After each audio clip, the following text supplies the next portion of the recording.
All right, we have 189 participants, so this is one of those heavy ones. Okay, so we're here to talk about futures V11.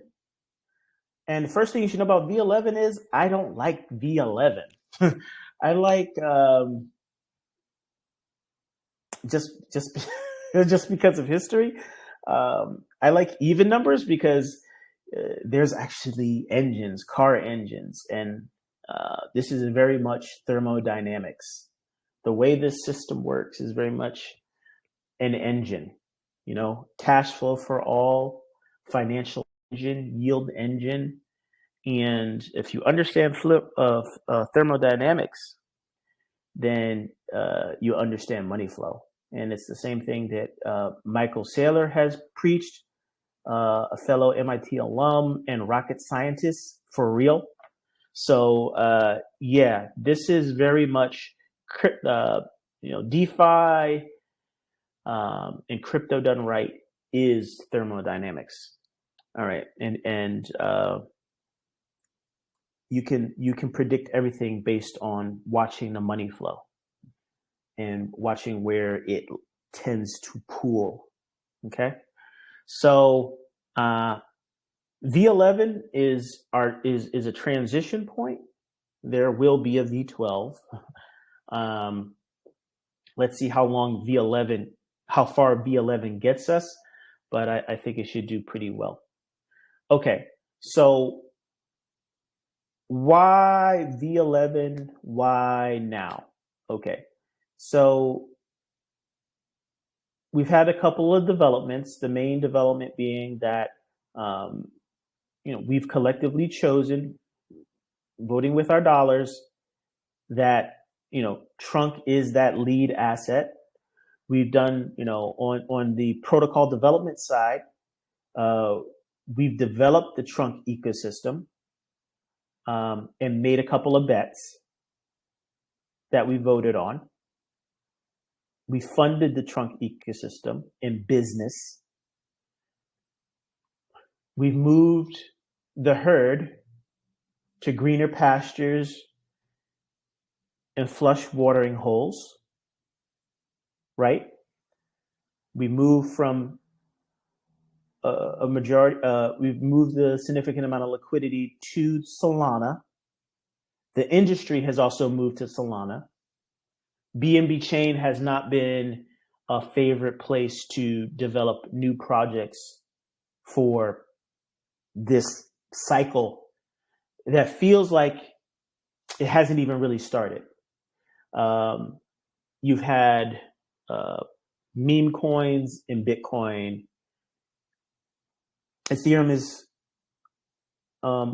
showing signs of life right at the same time that people are trying to write it off. The ETF, money flow into the ETFs is still strong. And, Bitcoin and looks like Ethereum are both enjoying the success of that. But in terms of what we've done, we made a capital investment in Solana. We made an investment in terms of education around Solana. We've also done major investments into our social media footprint. Our YouTube channel is very strong. We made a significant capital investment there, time and energy, human capital, all things ETH, working very closely with Aaron, to make sure that we, direct from the horse's mouth, that we have the proper education that's easy to find, that you're updated sufficiently throughout the week, so that we can move together as the herd, and that you're also kept abreast of the major movements as it relates to Bitcoin, Ethereum, Solana, BNB, and of course, Trunk and whatever updates, other related updates for the community. So, you know, if people don't have time or the willingness to be like in a Telegram, I think the first thing, like when you're onboarding folks, you want to, you know, let them know that they should visit youtube.com/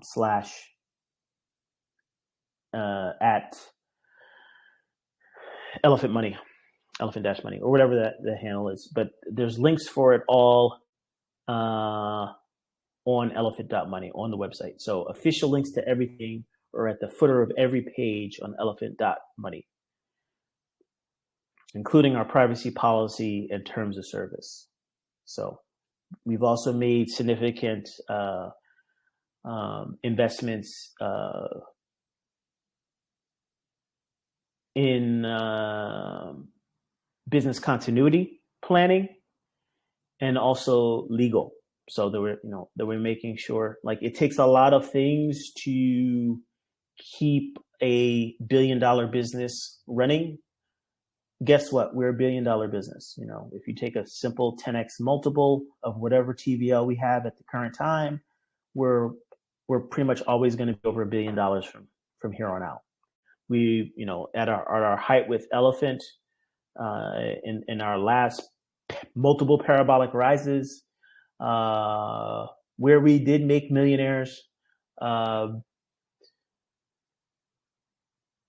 you were $500 million business outright, over $500 million business outright. So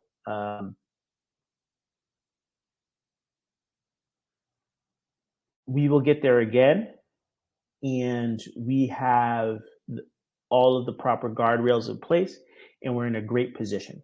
So I think the easiest thing you can do is, you know, hold and DCA your positions, and you'll do just fine.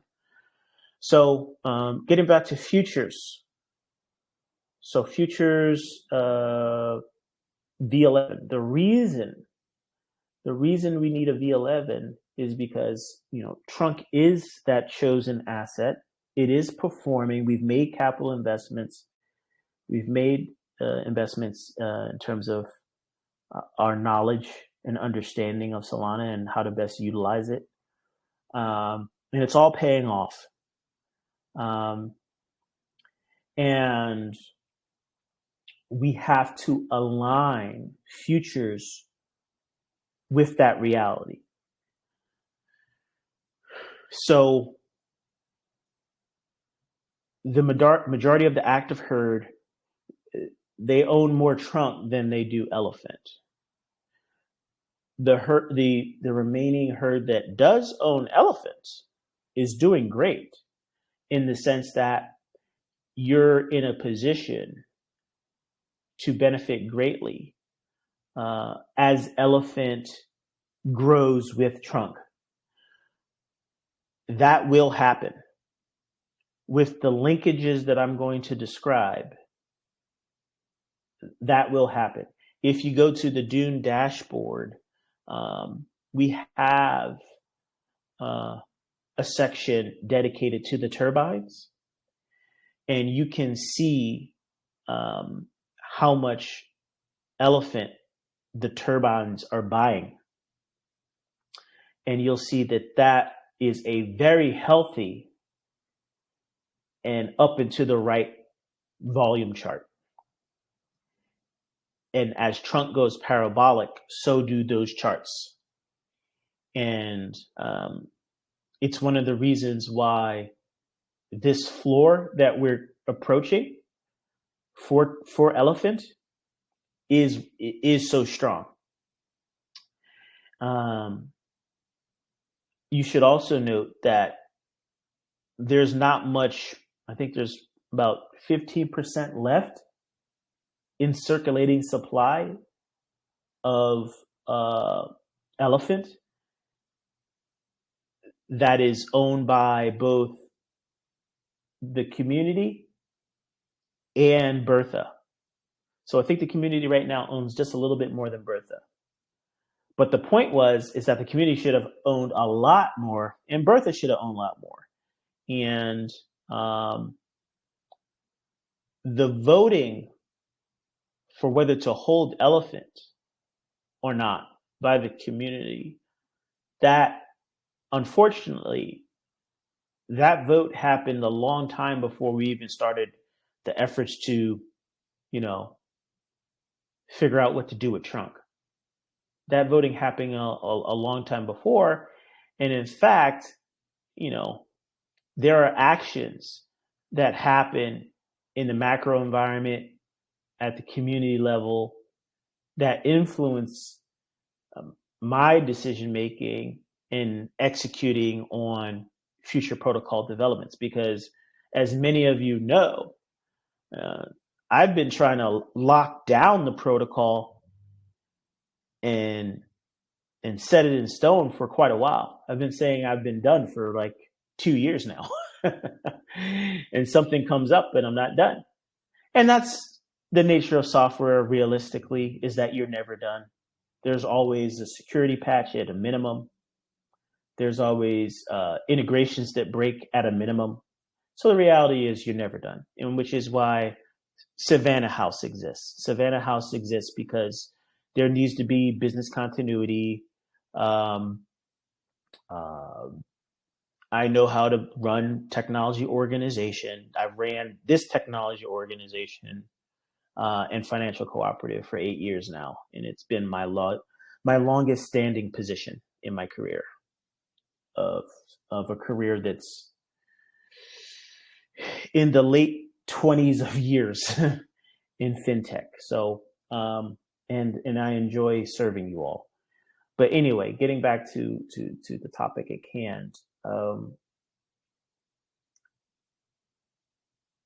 Trunk represents the win for us.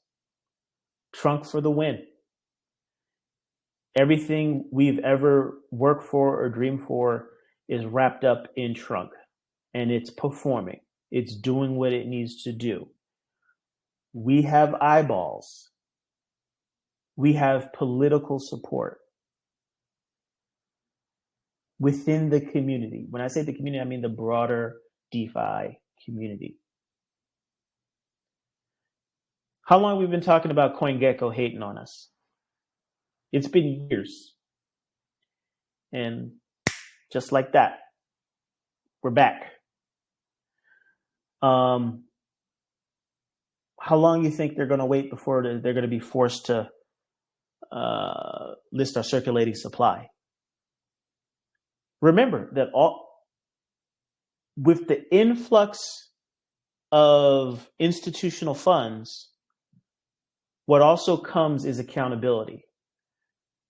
Crypto's a wild, wild west, but that horse is being tamed in real time. And the people who understand the rules of the road are going to do better than the people who don't.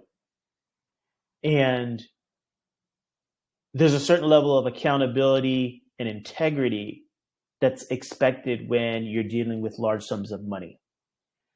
And the CoinGeckos of the world, the coin market caps of the world, they're going to find that the gatekeepers, they're going to find that they have to, they can't be arbitrary about their decisions. It's like, no, you have to list this thing because there is liquidity there, there is volume there, and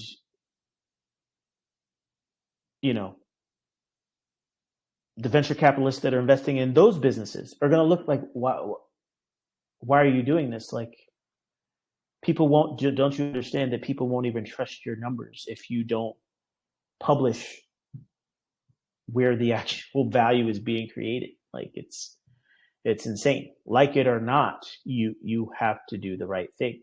And so we will not be censored. Our voices will be heard through our actions on the blockchain. And that's it. Our voices will be heard through our actions on the blockchain.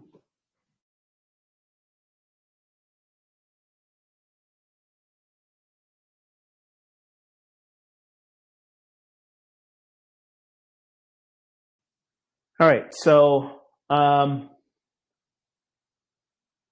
Trunk's going to get the light it needs, and we need to have alignment. We need to have alignment with Trunk at critical integration points within our own ecosystem. So that brings us to futures. And futures, the way futures works is predicated on the fact that the treasury that's responsible for all liabilities is backed by a growth asset that can support the obligations.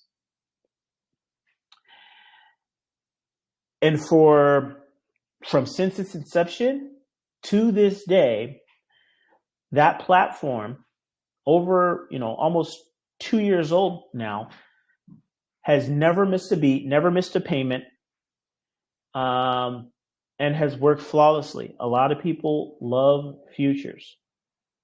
I think for many reasons, long term,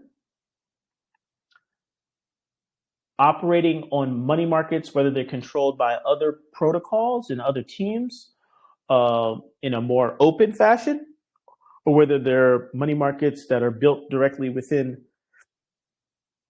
our ecosystem, money markets are the future. We were able to surpass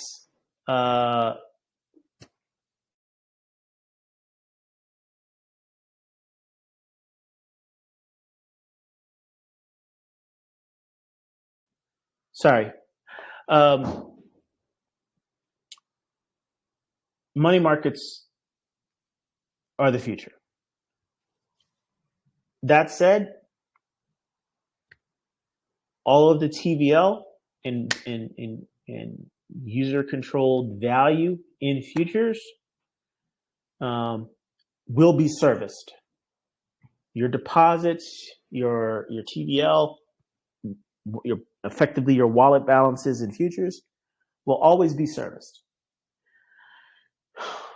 And part of that transition is to align the current version of futures with what's going on in Trunk and move forward. At the same time, the existing Elephant Money ecosystem is largely going to stay intact. So we're really surgically, based on everything that we have right now, that includes Trunk, Elephant Token itself, the unlimited NFTs, and what we have going on Save.finance. Those are largely going to stay the same. The Elephant Treasury is going to stay the same. The existing governance contracts running against the Elephant Treasury are going to stay the same. What is going to change is just the current futures engine, and we're going to change the distribution of deposits, and we're also going to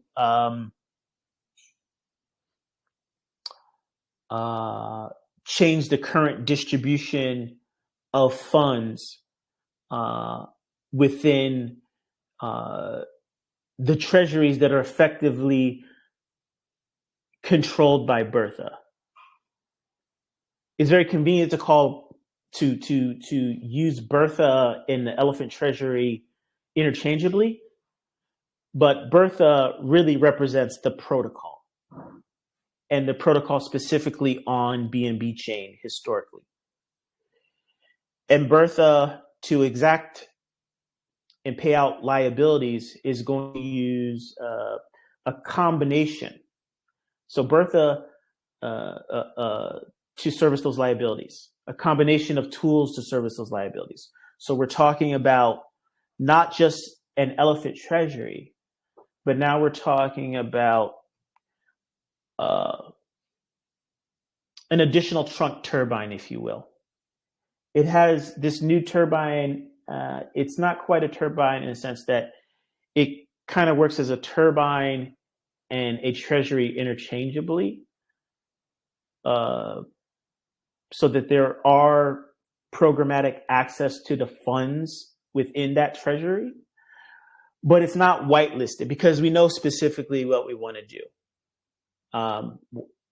Everything that's in place for Elephant token, we're ready to, it's pretty much, we're ready to lock that down in stone. We're ready to throw away the keys, all of that. So all we're trying to do is ensure that futures is aligned with trunk, so that it's aligned with a parabolic asset that it needs to be backed by. And we also want to make sure that we don't change too many pieces such that whatever else is working, which is mainly the unlimited NFTs and that ecosystem, or that protocol, is not impacted. And also that Elephant will indeed enjoy fun in the sun someday in the medium term future.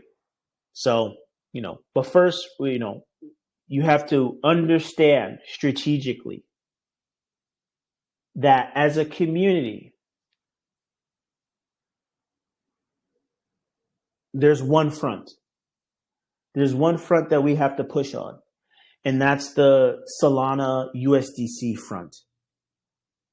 Trunk on Solana is backed 100% by USDC. Trunk is not sensitive to market changes. You have seen that in practice over months. Anytime there's something going on, whether it's war, or whether it's inflation, or whether it's an election, we don't care what Bitcoin does. It does not impact us. We don't go down. Everything's red. We are green. When we're red, it means that somebody's selling. When we're really red, it means that there's some liquidity leak that we haven't identified. So we've buttoned up those things on the safe side. So we're good. So getting back to trunk. So getting back to futures.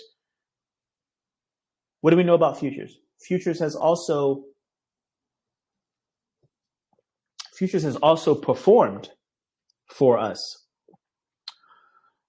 over these 2 years flawlessly. And it's done so, all the exploits that are possible in the universe of exploits, and people try us every day. They try us every day. We had a minor exploit related to futures where we lost 200K because of an Oracle attack. We fixed that. We tightened up our oracles across the whole system, including unlimited everything. Our TWAP oracles. And we integrated Chainlink. That's another thing. Let's mention another protocol that actually wants to talk to us and work with us. We actually use Chainlink. We're integrated with Chainlink. And they want to talk to us. We use USDC, and somebody wants to talk to us. A lot of people want to talk to us. So anyway,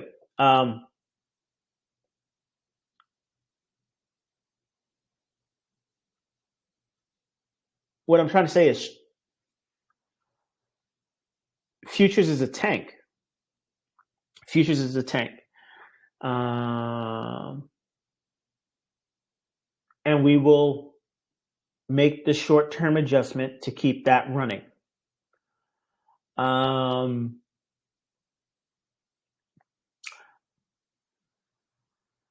And with futures aligned with trunk, who knows how long it can run? But in the interest of simplicity and longevity, we understand the potential for money markets. We understand that, the more we're aligned around standards, the more integrations and relevance we have. So I think that aligning with a money market serves us better, serves the users better, serves the herd better. So what does that look like? It means that for v11,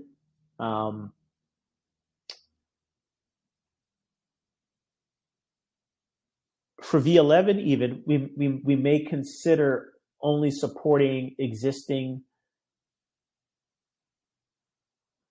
wallets, and of course all the things that need to make sense will make sense. Like if you need to transfer, if a wallet is compromised for whatever reason, you need to transfer your futures account to another wallet. That of course will be supported. But in terms of adding new value to a wallet that's not part of futures, we may consider not doing that, because what's the play here? The play is to use save. Why have to work? You might.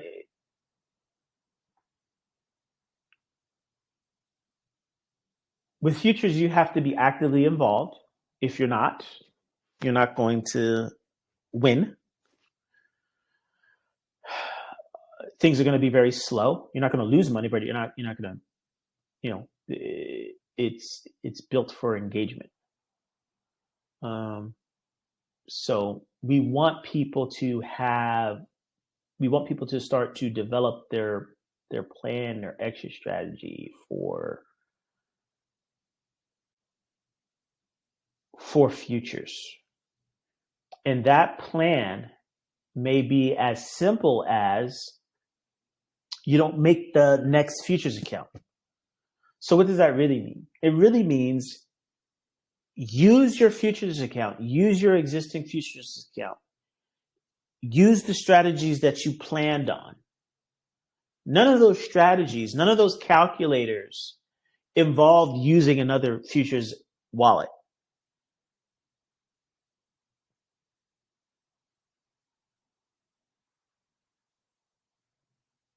When we're onboarding new people, we're talking about Phantom Wallet, we're talking about Ledger, we're talking about acquiring Solana for gas, we're talking about using MoonPay, where you can just enter your social security number, for example, or just some primary credential. Maybe, just maybe, have to scan a driver's license. Sometimes you don't even have to do that. And you're in. Using Messi, using the providers that are there, are using Coinbase Ramp. Using Coinbase. But using those providers that are right inside of the Phantom wallet to create that wallet.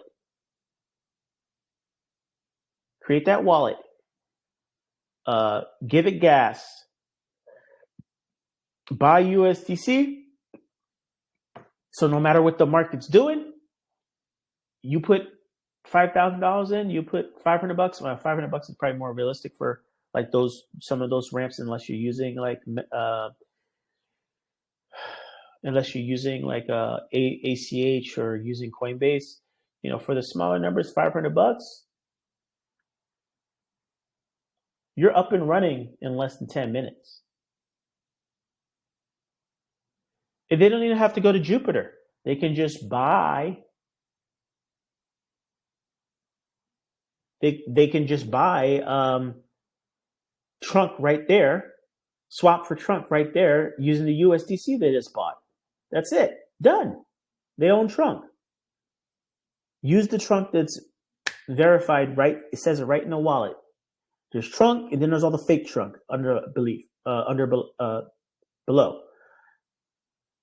I did the work to properly onboard. It took months to properly onboard Trunk onto Solana, but that work is done. The last thing we have to do is just get our circulating supply, and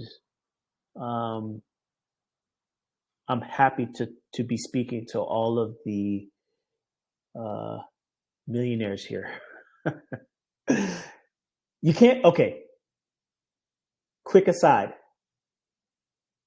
You cannot, let me repeat this. You cannot become a millionaire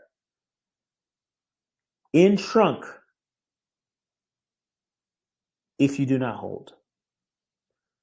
One, if you sell now, probably somebody smarter than you, wiser than you, will just buy your cheap Trunk.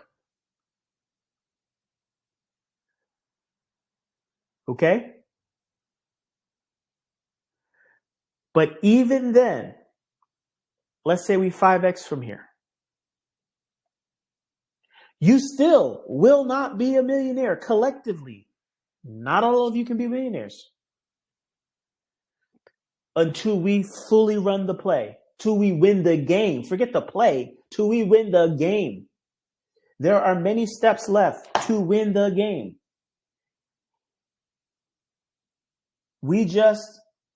InvestFest will be our first booth ever. Our first booth ever. IRL, in real life. Our first booth ever, representing the brand. With human faces, in interactions, with more people in attendance than Bitcoin 2024. With more people that don't even have exposure, the proper exposure to what we got cooking. At best, they've heard about Bitcoin. Maybe they own some Bitcoin in one form or the other. They're definitely not in DeFi. Not a lot of them. They might have some big meme coins. But that's it. And the best part at InvestFest, these people will all be entrepreneurs, high net worth individuals, the best of the best, the cream of the crop.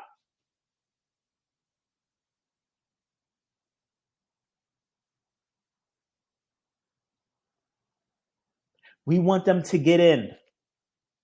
The only way we can get them to get in and to get their networks in, these are business owners. These are influencers.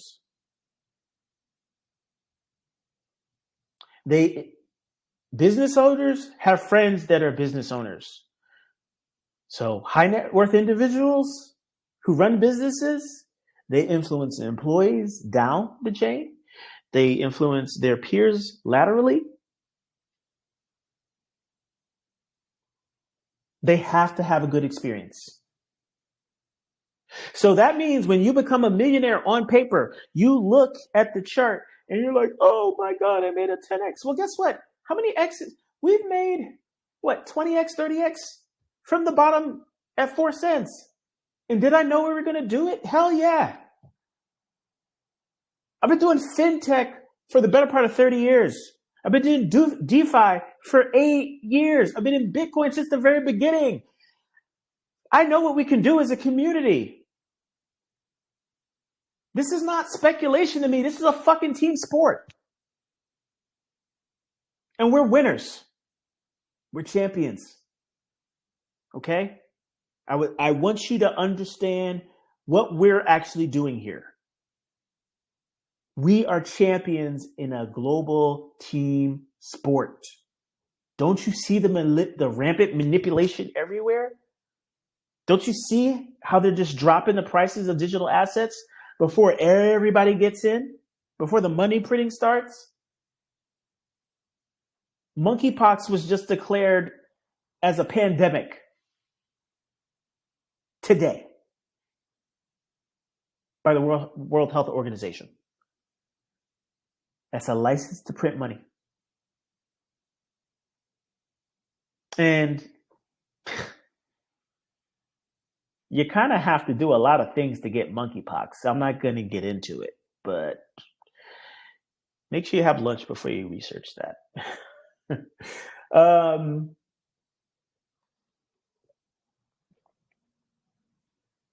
Global team sport, friends. And we're trying to bring on the best of the best players right now.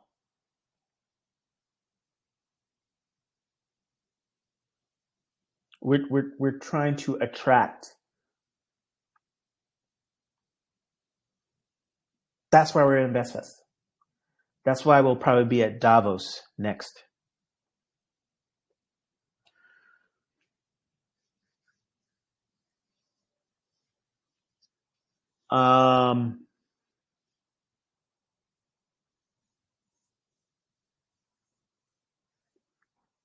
So what do you have to do? You have to hold. You have to DCA. You have to be greedy. I wish there was somebody like me in 2011 telling me you don't know your name's gonna be BT. But Mr. Perkins, those $3,000 you spent on the miners, you don't know this yet, but you're only gonna mine 137 Bitcoin. But you could have bought 3,000, 6,000, 7,000 Bitcoin well under $1, at $1. You could have started there, held. Oh, you know that guy Eric that you like so much? You know that guy Steven that you stayed up to 3 a.m. talking to? You might want to stay in touch with those guys. Don't let life keep you away from maintaining relationships. Just something as you get older as a man, you want to maintain relationships. You want to stay involved. Or man, young lady, same thing. I think women do a better job inherently of maintaining relationships. We all know this. But as men, as struggling men, speaking directly to the men in the audience, and ladies, listen up for your sons, for your husbands, for your brother, for your nephew. You need to invest in them because it's hard out there for them, for men in general. But we need strong men and women for strong families. And it's just tougher to be a man right now. And I don't want to get into it. That's a whole nother topic. But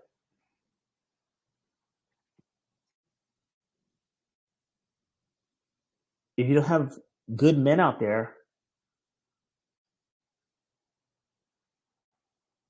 who's going to propose to your daughter?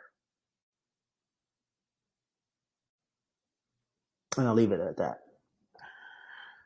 So, right. So, but we got to hold. We got to hold so that we can attract. We got to show that, like, these guys aren't crazy with the money. They have hella, like, these 80 down. Where did these downdrafts come from? These elephant money charts. But it's because we're doing something that's important, and there's just haters out there, and there's just opportunists out there, and there's just people who are short-term motivated out there, and we're trying to change the world. And since when has changing the world been easy? Ever. been easy.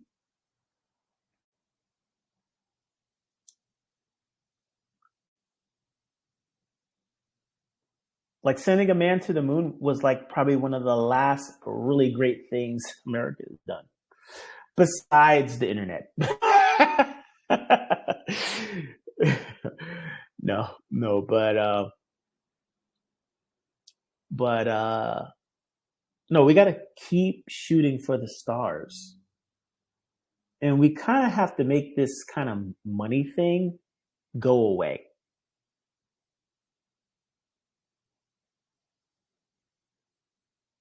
But we have to do it in a way where, yeah, you still got to wake up early in the morning, and yeah, you still got to work hard,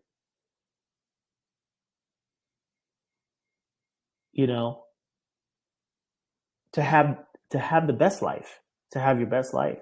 But you can do it together. You can do it together.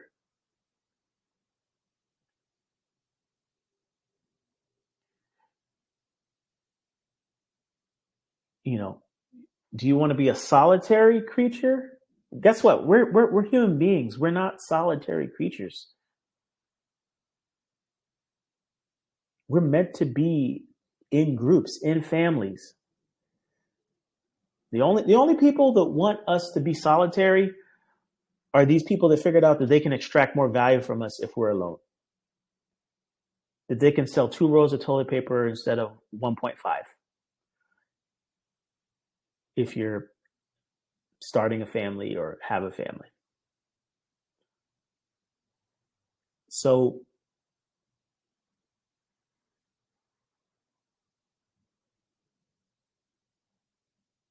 you can go fast, and I'll change. There's a saying, you know, if you want to go fast, go alone. If you want to go far, go together.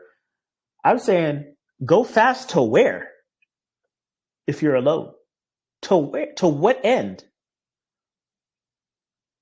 What's the point of going fast alone if you have no legacy? You have nothing to show for it. Money doesn't really matter. It's if you play video games or anything like that, you know, it's just a high score. It was cool to get the high score. So what? Lots of people get the high score. So what? I'm not trying to die alone. So we want to leave an impact on this world, and that starts with our families. That starts with our personal legacy. The fact that you exist means that everyone before you wasn't the worst fuck up, right? Else you literally would not exist on both your mom and your dad's side. Like everybody before them wasn't the worst fuck up, because the worst fuck up is going extinct, done, over, finito. You're not part of the timeline anymore. Your family isn't part of the timeline anymore. For all you Wolverine, Deadpool fans. Your timeline died. It did not regenerate. Your timeline died. It did not regenerate. It just died. Yeah. Over. That's what it looks like. Anyway, your timeline died. But understand that you standing here, not counting for age and other things, still have a chance. All right, I'm going into crazy town here. Let me get back on. Let me get back on track.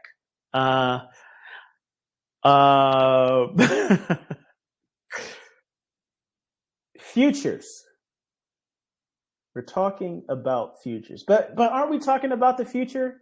God damn it! I don't care about a goddamn contract. I care about our future. That's what this conversation is about. Our future. Not about a damn contract. These are just tools that serve us, just like your laptop, your phone. Jesus. You know. Okay, getting back to brass tacks, though. Hope you understand that Elephant's not changing, Elephant Treasury's not changing, Unlimited's not changing, the governance contracts aren't changing, only the futures contract is changing.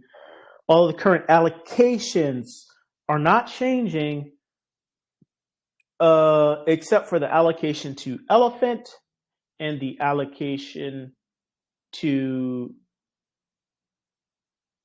this new turbine that also has some administrative functions. So if I need to make changes or if I need to move the money around, I can. So what's going to change? 50% of the funding for each deposit was going to Elephant. That's going to be reduced to 10% to Elephant, and then 40% to this additional trunk turbine thing. Let's just call it a supercharger. Why am I calling it a supercharger? Because that BNB that goes there, that 40% of the deposit that goes there will buy trunk. It'll work like a turbine in the sense that its only governance strategy is to buy Elephant and fund the Elephant Treasury.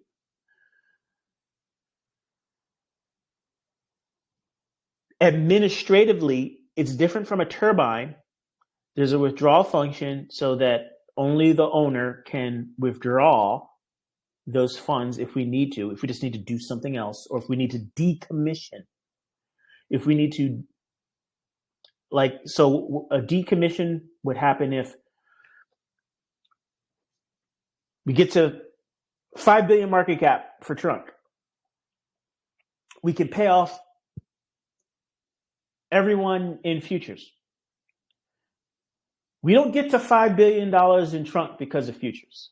We got to $5 billion. We got the $5 billion market cap for trunk because Solana was ripping, because there's 100,000 people that own trunk. That's how we get to 5 billion market cap. Not because, the 3,000, probably less than 3,000, but the 3,000 the 3,000 some odd wallets, 4,000, whatever it is, some odd wallets in futures. It's not because that went viral, because it ain't. Futures ain't a viral product. Sorry. If you like futures, you will be well served in Save, just putting USDC there, period. So so v11 is to get us over the hump, to continue business as usual as it relates to everything happening on BNB side. And we will continue as a community to focus our efforts in growth on the Solana side. OGs, experienced people, will be bridging trunk over to Save.finance, using leverage, doing whatever it takes to just get us to where we need to be, which is in the billions of market cap. Okay, let's get back to futures. So this new supercharger. So it has administrative functions because once we get over the hump, once we achieve our goals with trunk, with Save, with potentially other money markets, whatever, futures as an alternative product just doesn't make as much sense as having people just participate in USDC on Solana, where stable coins are actually being minted. Oh my God, I haven't talked about that. So there is somewhat of a problem that we have as well on the BNB Chain side. If you go to PancakeSwap, V2, info, look up the liquidity for, let's take a look right now. We're going to do this in real time. It's another major thing. Okay, I got this. If I just refresh the page, I'll get the latest numbers. Come on, come on, come on. Refresh. Refresh, please. Hurry up, hurry up, hurry up. All right. All right, here's our problem, guys. This is somewhat urgent. Not scary, but urgent. If you look at, I actually meant to post this, at least in Telegram, a couple weeks ago, but just got distracted with other things. If you look at the liquidity for BUSD on BNB Chain, you'll find out, and let me actually, before I go deep into this, let me actually check one additional thing. So let's go to BSC scan. Look at this. Look at the holders too. Come on. You can do it.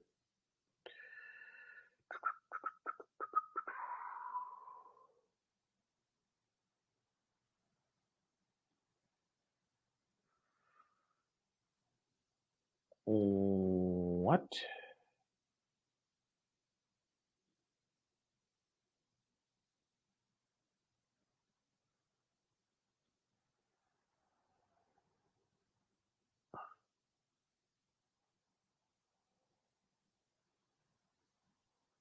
Give me 1 second. I'm just trying to.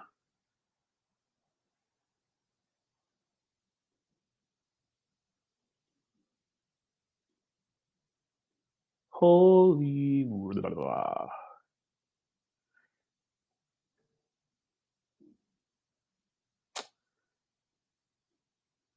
Is that right?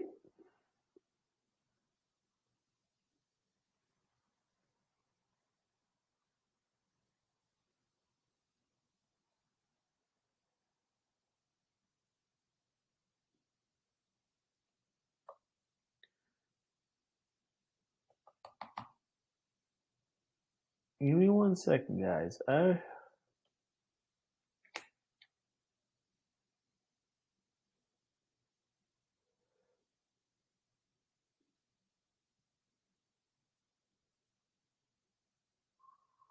on.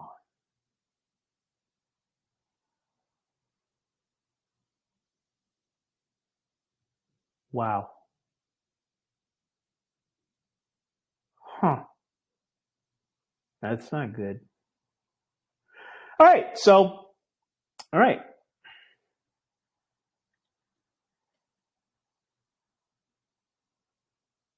All right. So it's showing top 100 on this chart. Oh, okay. Here we go. If you just try to look at holders directly, you can't even, it's not pulling it up on BSC scan for some reason. But if you click the chart, you can still see the top 100 holders for BUSD.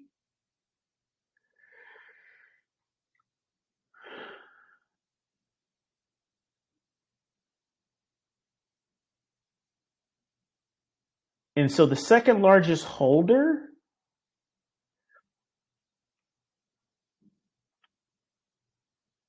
okay, all right. Okay, so this is what you need to know. 63 million of BUSD is in the BSC token hub. I don't know how liquid that is and how we can get it out of the token hub into, like, say, liquidity on PancakeSwap. I don't know exactly how that works. But the second largest holder is the BNB Bridge exploiter. So that was like some hack. So there's 28 million from a hack in the BNB Bridge exploiter controls. So 7% of the BUSD supply. So the largest holder, the token hub, controls 17% of the supply of BUSD on chain. like some hacker controls 7%. That's the second largest holder. Then Binance itself controls 2.8%, which is worth $10.4 million. Then there's a Binance hot wallet that controls 8.6 million. That's 2.3%. And then there's us. Our PancakeSwap liquidity pool, the Elephant BUSD, controls 6.5%. Sorry. Our Elephant BUSD pool controls 1.79%, which is 6.573. And then our Trunk BUSD pool on PancakeSwap controls 5.9%. So, yeah. So basically, give or take 13 million is controlled by us.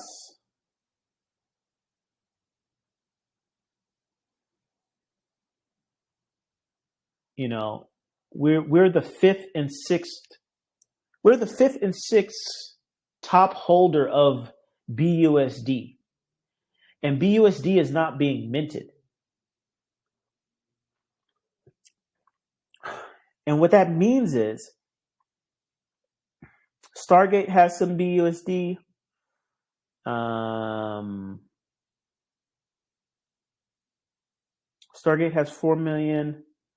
There's some holder that has 4.2 million in BUSD.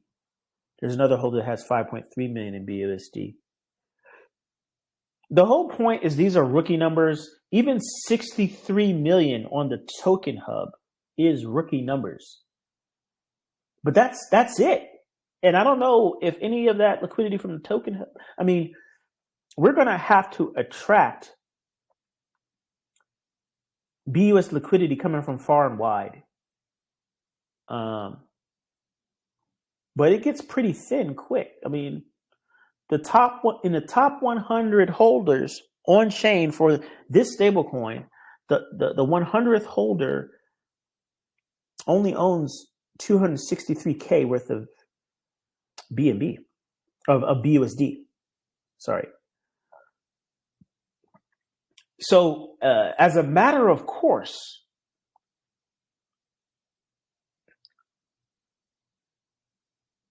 as we grow, things are going to get tight on BNB side in relation to our growth.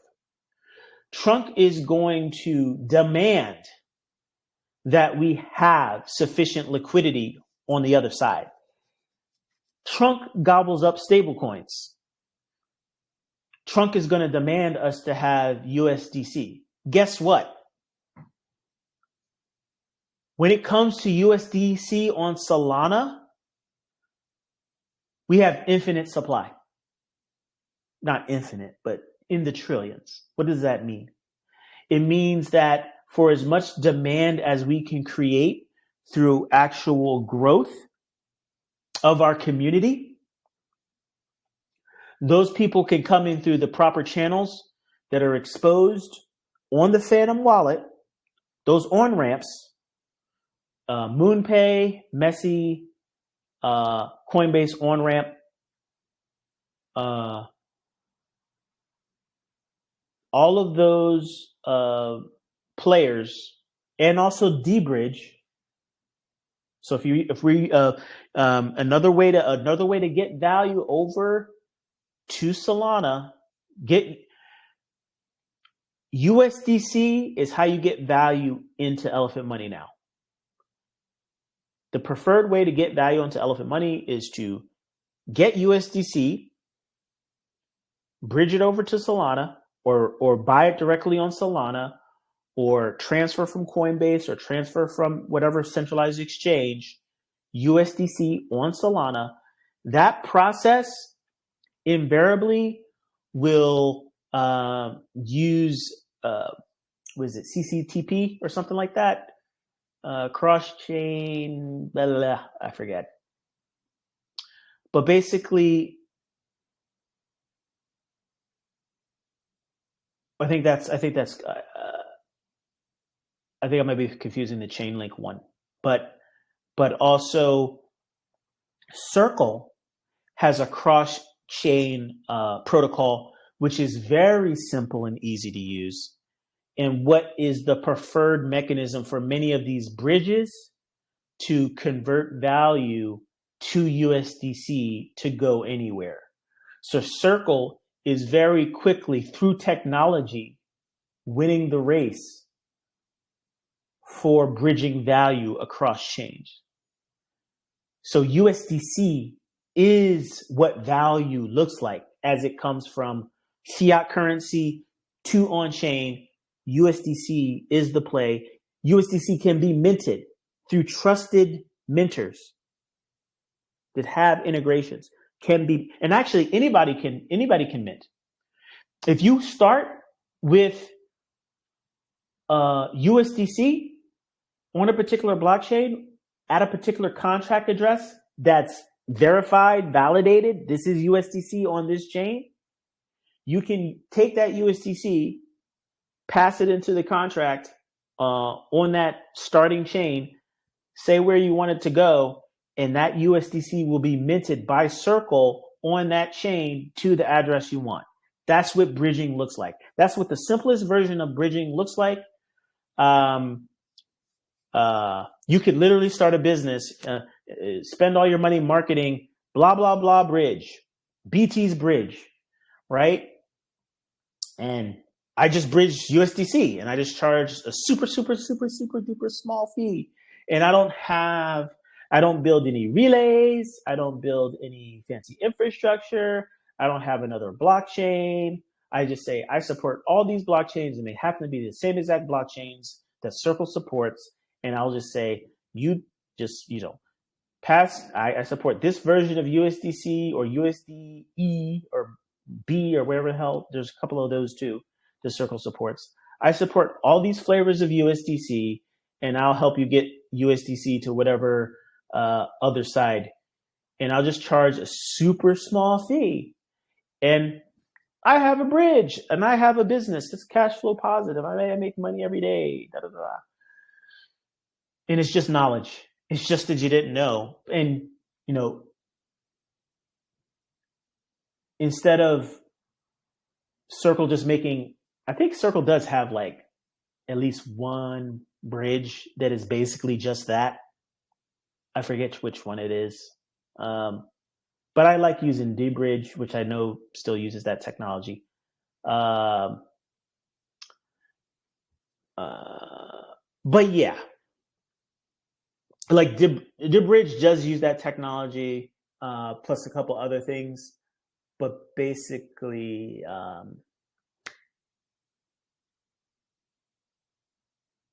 that's how value is transported. So for all of those reasons, an infinite supply of USDC to meet our needs, whereas BUSD was killed by the SEC, killed by the New York New York regulator out there, killed by those regulators. They dropped the case. By the way, they dropped the case. The court didn't make them drop the case. SEC dropped the case, but now BUSD is screwed, while PayPal effectively has the same technology, same solution offered by Paxos, and they're trying to expand. So funny how that works.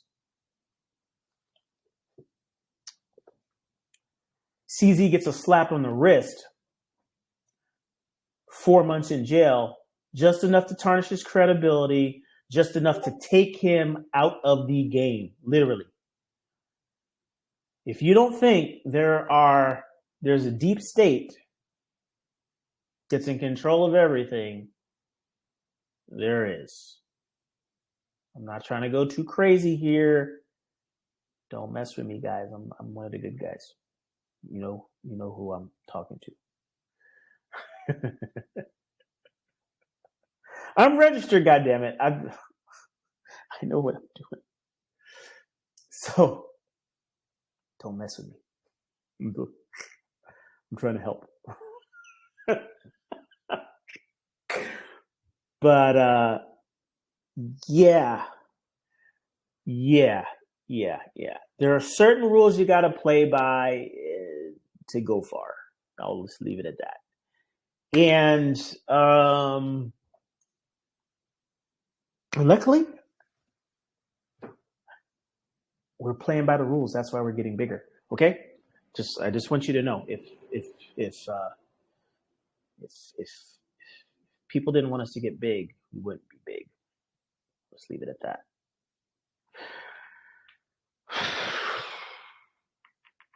Okay, so that's the problem. So BUSD is not growing. Is not growing. In fact, it's dead. So we have to get as much trunk over, so trunk is going to go up in value as we push more BUSD into our pool. And so we'll probably cross, let's see, we will probably cross, if we do a 2x, roughly give or take, but basically based on liquidity, we do a 2x, liquidity is going to kind of 2x. Or actually, it won't 2x because a 2x in price, it's parabolic. So the x is the volume, and the volume is the positive volume going into the liquidity pool. That x only has to move a little bit for the price to go up. So we'll actually be taking on less BUSD as the price moves. And we'll be taking less. So we're going to shove quite a bit. When we 2x our liquidity, God knows what the price is going to be. I mean, it's going to be really high. It'll be like a 10x or something ridiculous. I don't know. That's how the constant product formula works. But either way, we got to get as much trunk out of here as possible and onto Solana, where we can then support an infinite amount of USDC coming in from new users and big users, large users, dumping that USDC into our liquidity pools on Solana, right? So, we may have some votes down the line, or we may have to figure out some strategy down the line to start building up more liquidity on Solana. I may just do that with, it'll be liquidity that it won't be locked liquidity, but, just as standard operating procedure. Savannah House may be taking some of its gains and just splitting it across trunk and USDC as liquidity, right? And then it'll earn some fees and stuff, and it'll just be able to store value in the form of liquidity. So, but at least we'll have it. At least we'll have it. At least we'll be growing it on the Solana side. So Savannah House will probably just we'll just develop a liquidity program, and that's just business.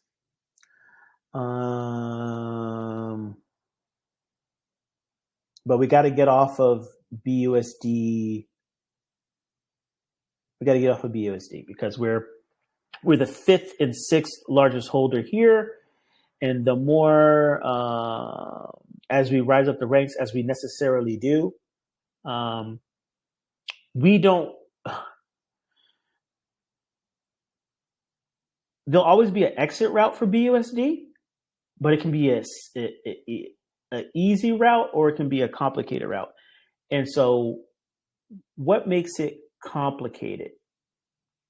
What makes it the complicated route?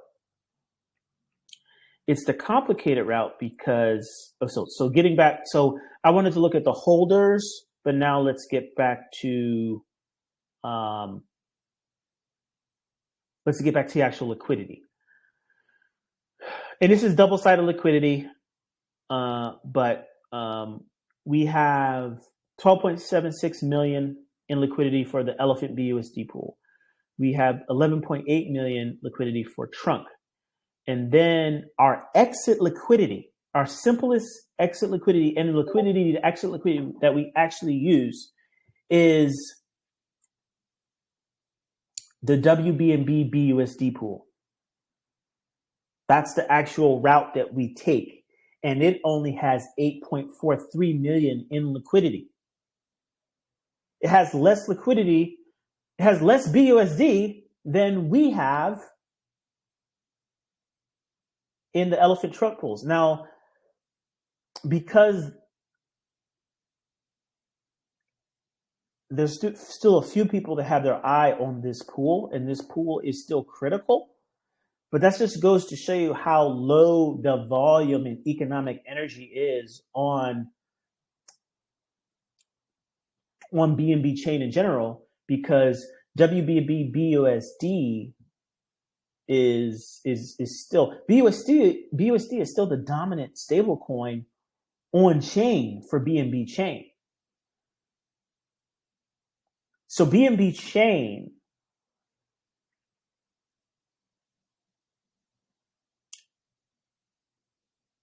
oh my God, I don't want to say this. BNB Chain, from a stablecoin perspective,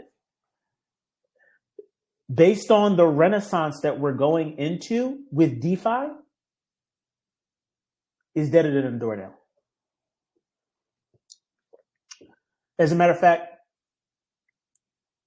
if you haven't been able to tell by, I don't know how long I've been talking about this particular topic,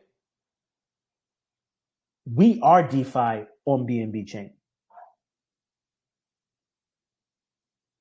Do you get that? Do you see it? If we own the most BUSD of any working protocol on BNB Chain, it means we're top dog on BNB Chain. So that's BUSD.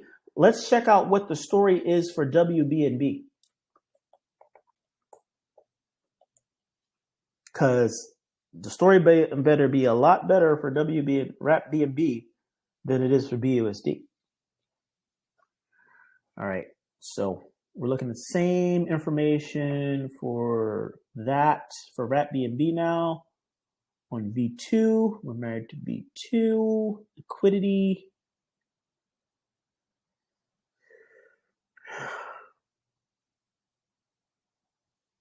All right. Picture's a little better.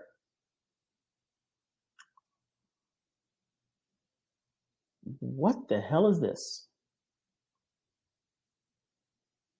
Does anybody know what Rakamoon is? We're going to have to do some research on Rakamoon and Danger, DNGR. And then there's Cake. All right, so looks like Rakamoon might be the, is this right? It says 65, that's got to be a mistake. It says 65 billion in liquidity. That has got to be some mistake.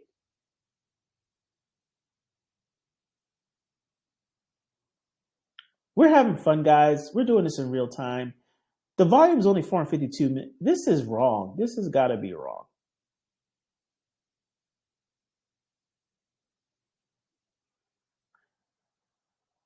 Yeah, this is wrong. This is a mistake. I found a mistake. Like, yeah, don't believe everything you read, folks. Have an analytical mind. When you're good at your job, you can't be fooled. Like, I'm like, Rakamoon, it said it had 65 billion in liquidity, and it's because it has some insane amount of trillions of a shitcoin, and then it has, in terms of BNB though, it only has 9.78 BNB. So liquidity games at work, scam token at work shows up. If you sort by liquidity, it shows the scam token with 65 billion. What's Danger BNB? Is it a similar story? Yeah, Danger BNB, another scam token. I think they're exploiting some type of bug in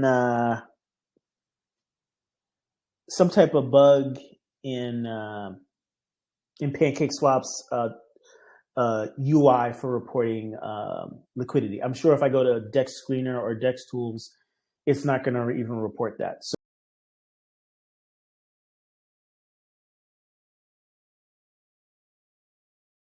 So wrap BNB here is 0.31 locked. And then they have 79.88 million in the Danger token. So that's another scam token. It's bullshit. Let's go back. So, all right. So other than Cake itself, other than PancakeSwap itself, with 46 million in liquidity for the Cake Wrap BNB pool, the number 2 fucking pool on all of BNB Chain is Elephant Money at 24 million. That's actually worth 24 million. Do you understand the words that are coming out of my mouth? We are the biggest game in DeFi on BNB Chain. And guess what? Before the end of the year, we'll be the biggest game in DeFi on Solana. Doing exactly what we do. Do you understand? We haven't been doing this for months. We haven't been doing this for days. We're not some guy like just kid joking around and yeah, let's just start a meme token, MAGA balls. I only mentioned MAGA balls because I actually bought MAGA balls. Sorry.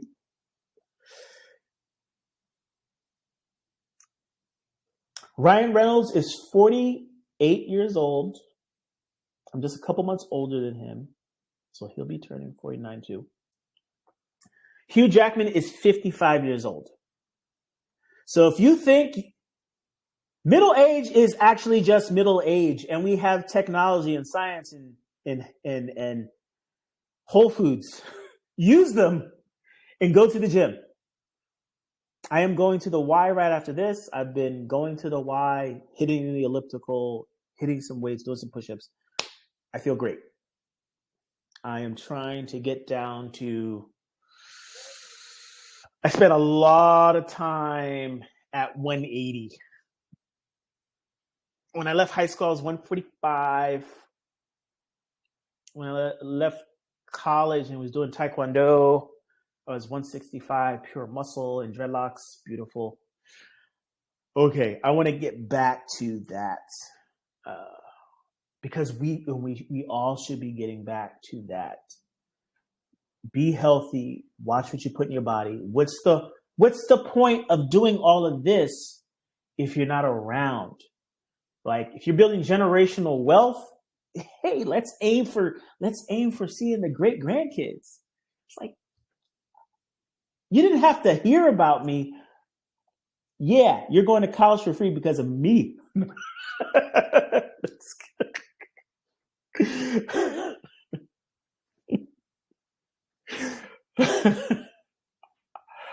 All right. I swear I'm just drinking coffee. This is caffeine, for real. I'm serious. But I do ask for my extra shot.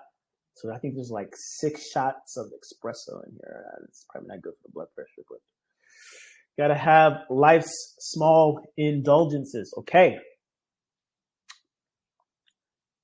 So BNB, we're the second largest protocol holder on all of BNB Chain.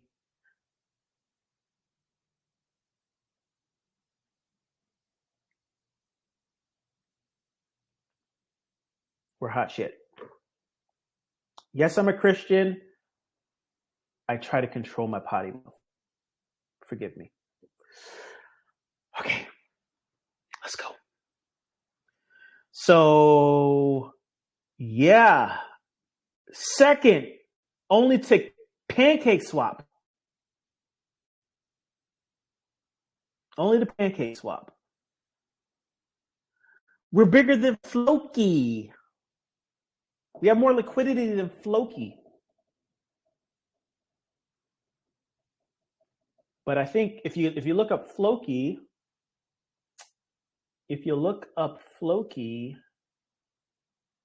I'm sure their circulating supply is being tracked, and they're enjoying high ranking. Let's see where Floki is ranked. Floki is ranked 67 in the top 100. Do you understand what is about to happen, folks?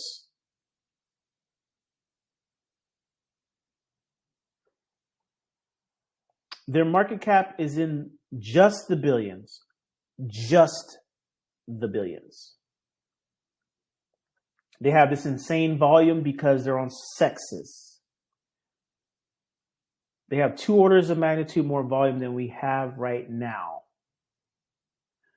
But when our price 10x's, we'll be doing 10 million in volume on the DEXs.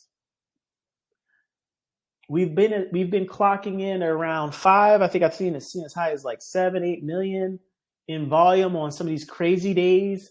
I remember back in the day when we had the engine, all of our engines revving before, like, you know, people took advantage of weaknesses before all of that. But when things are just running the way they're supposed to be running, multi-million-dollar days in inflows of cash and things like that. So those good times are here. If you're one of the okay, so I'm gonna let you in on a little secret about the first 30 days of Solend and where that money was coming from. So,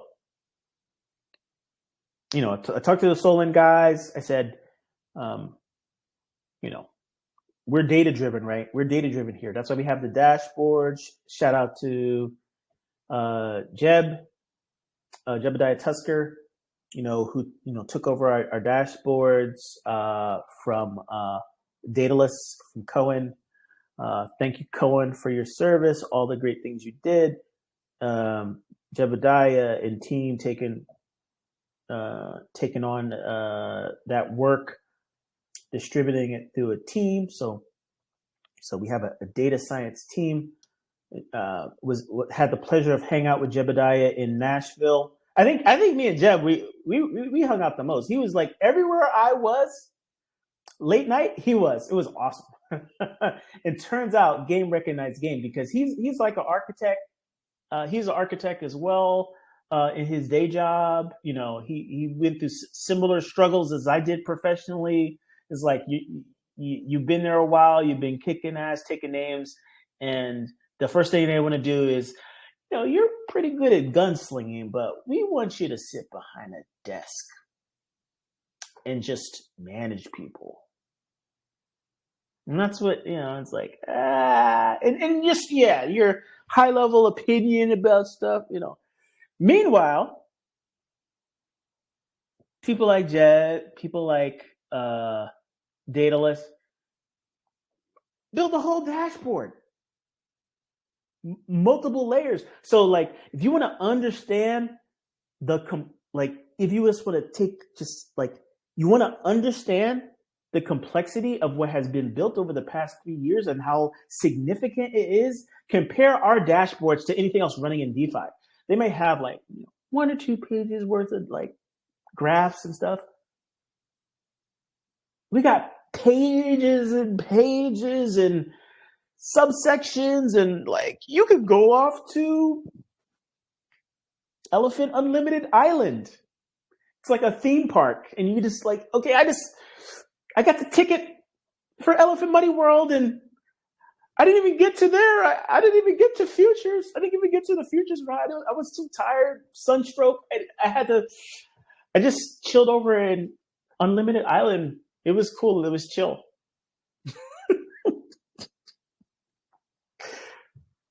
Right? Like, we're bigger than Floki. We're bigger than Floki, which is top 100 project. We got to keep our nose clean. We got to stay focused. We got to get the job done. But we are here. We know we've been here. We're sick of people robbing us of attention, trying to rob us of liquidity, robbing us of momentum. The list goes on and on. But these are the challenges that you have to face when you're a champion. There will always be contenders for the belts. You have to fend them off. You will have tough games. You will have new players, new upstarts that will try to take the ring.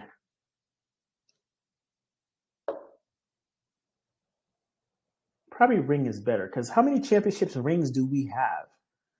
Okay, which gets me back to the point. So I'm talking to Solana team.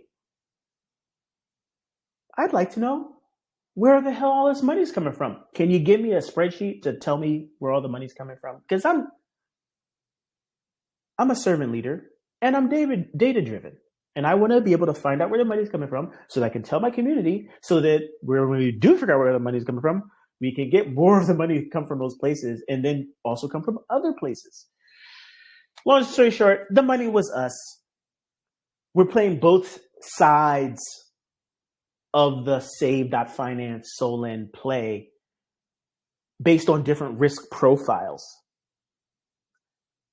But the millions that came in is the purest demonstration of these are the people that have won with elephant money over the years, or might have just won with being part of the broader story, which is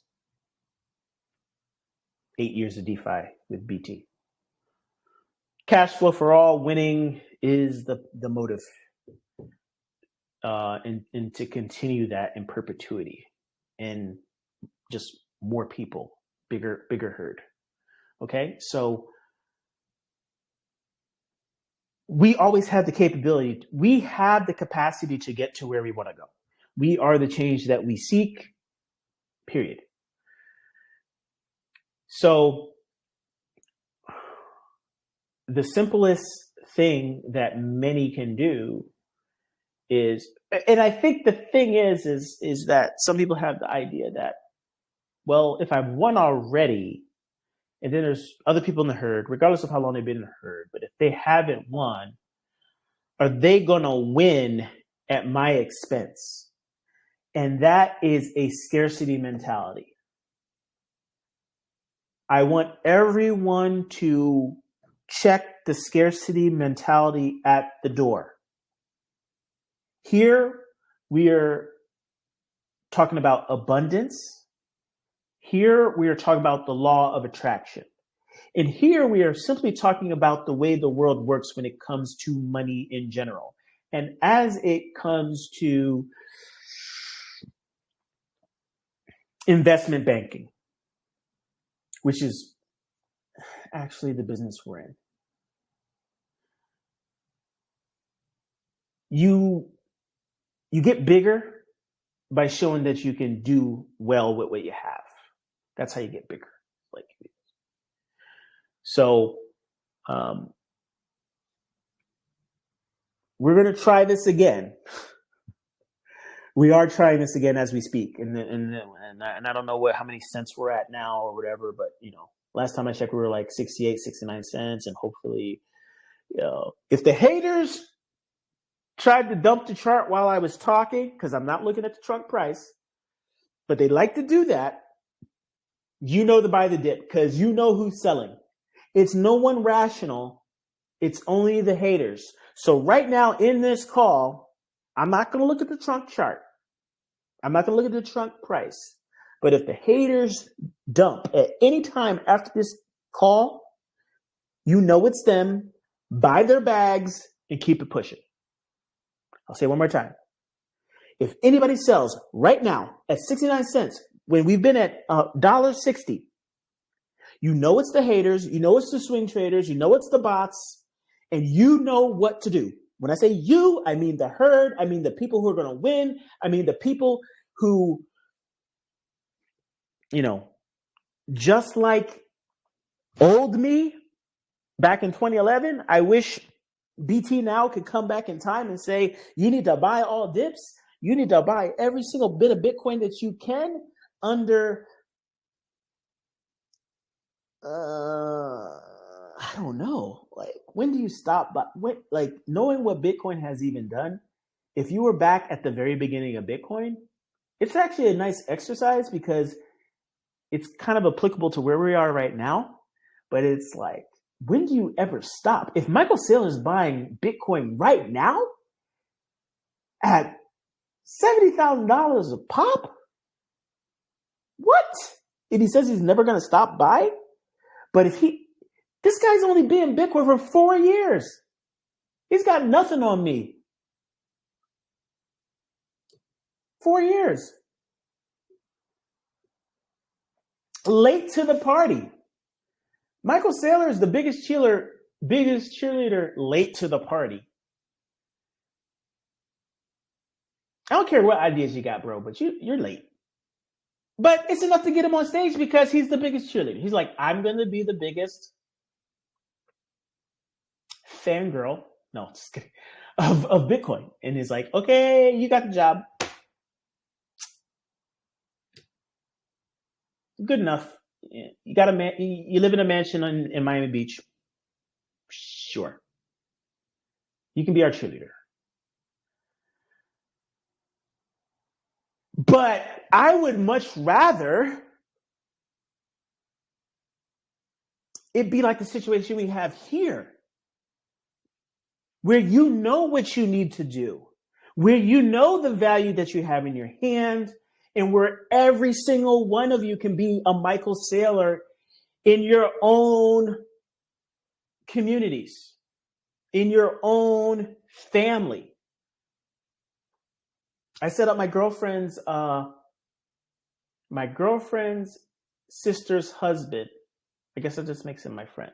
But I set him up with Phantom. We tried Messy. The KYC took a while. It was cumbersome. I sent him Solana and Trunk. But then I was like, wait a second. Let's just try MoonPay. Let's not give up. I actually want to see this because I haven't sent money. I haven't sent money from my bank account to the blockchain for over 8 years. I live here. It's like, why do I work so hard? Because there's no plan B for me. I refuse to work for anybody. I laugh. People ask me, oh, BT, I got an idea. You want to be my developer? I'm like, are you crazy? Are you crazy? First of all, I got too much love for the herd to even consider distractions.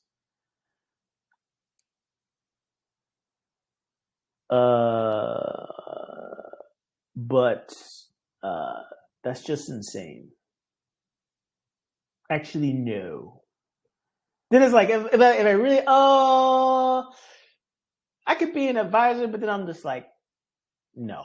Actually, no. Actually, go fuck yourself. Like, God damn it. If you know me, you should buy some goddamn trunk and leave me the hell alone and just go buy some more trunk. Because we only got so many shots at this. And people, like, I almost feel like maybe a little bit down, you know, and it gets back to, and I was just talking to a few people about this the other day. So it's like, you know, because the people say, you know, if you really like, you know about my on-chain life, then you know that I participate in other protocols, in smaller protocols, larger protocols. Venus Compound, those are favorites of mine. Random meme coins, random shit coins. Jupiter, I got some Jupiter now. I like the Jupiter team. I like Meow as a founder, leader, vibes. Would love to party with Meow. Yes, so I do have. I am also a fan. No, but love the Switchboard team. The Solon team is growing on me.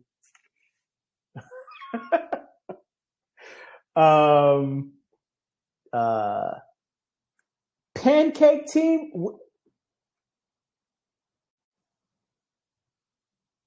What? BNB Chain?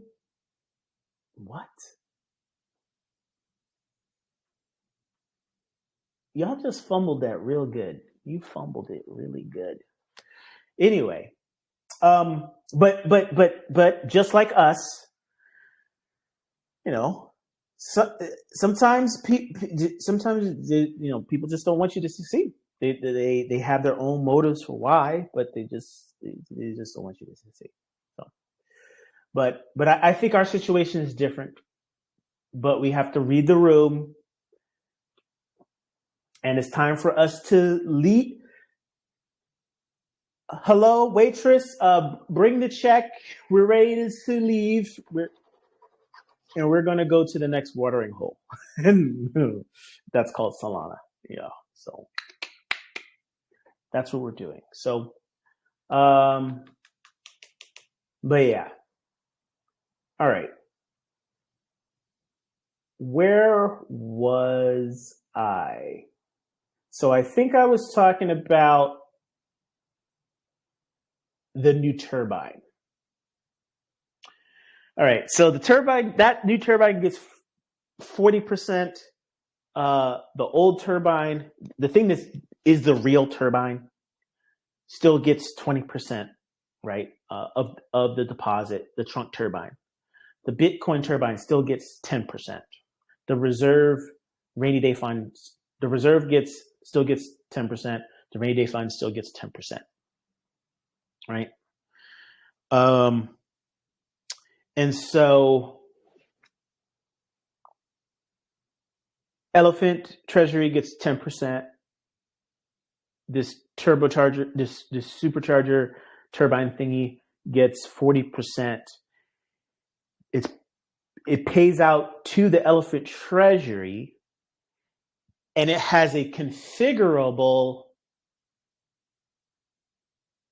APR. And that APR is high. So the APR might be like 50%. So it's, for as many tokens as it's bringing in, it's still dumping them out pretty heavily over time. And we can configure that. So it's,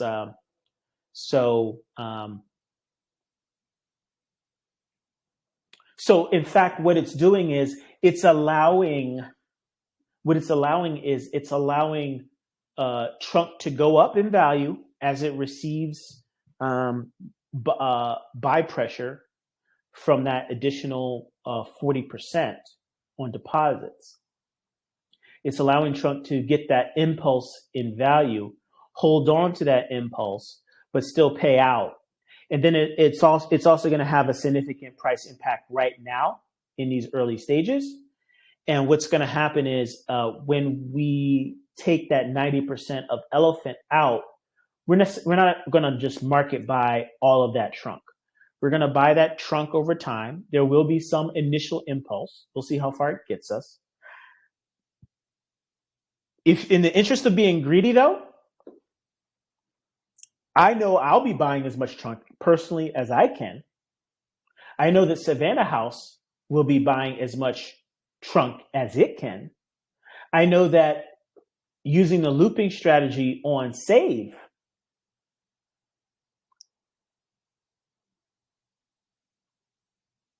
we can get this, we can push this price, pretty much, to all-time highs and beyond without extra capital allocation. But I'm just describing to you how the new system is going to work. So basically, the Supercharger is going to get 40%. Elephant Treasury is going to get 10%. Supercharger is going to hold a good chunk of an appreciating asset.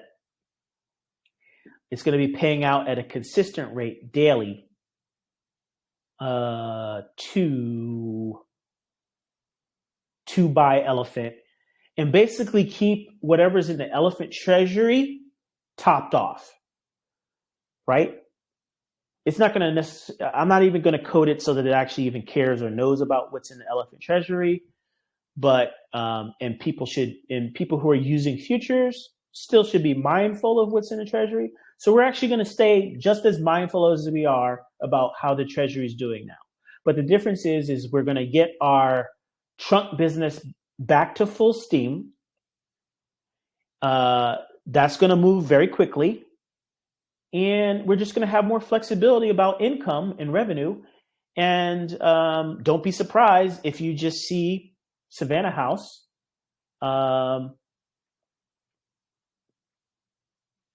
buying Elephant here and there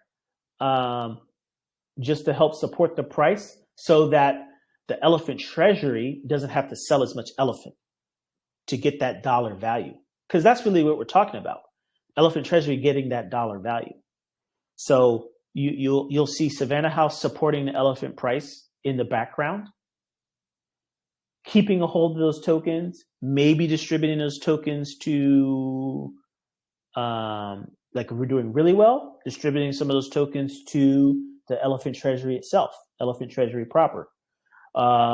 If not, just helping to assist in maintaining and market making the price of Elephant to keep it at a whatever consistent price we think we want to keep it at, to sustain the daily obligations and to sustain the token count or protect the token count of what's remaining in Elephant. So don't be surprised if before the end of the year you see some plays in Elephant to just keep it, to prop it up. We're gonna prop up Elephant. We're gonna make sure it doesn't slide down. We're gonna prop it up, keep it at these levels, help the Elephant Treasury recover. These are things we can do when we're $1 billion protocol, people. So what do you need to do? You need to hold. Okay, so one of the points that I wanted to put a end cap on is you can't be a millionaire in this thing. And okay, and if you become a millionaire in Elephant, let me ask you a very simple question. Where are you gonna go after you become a millionaire? Where are you gonna go? Because I can tell you now, a million doesn't go very far. And depending on who you have around you, there's going to be some expansion of your lifestyle.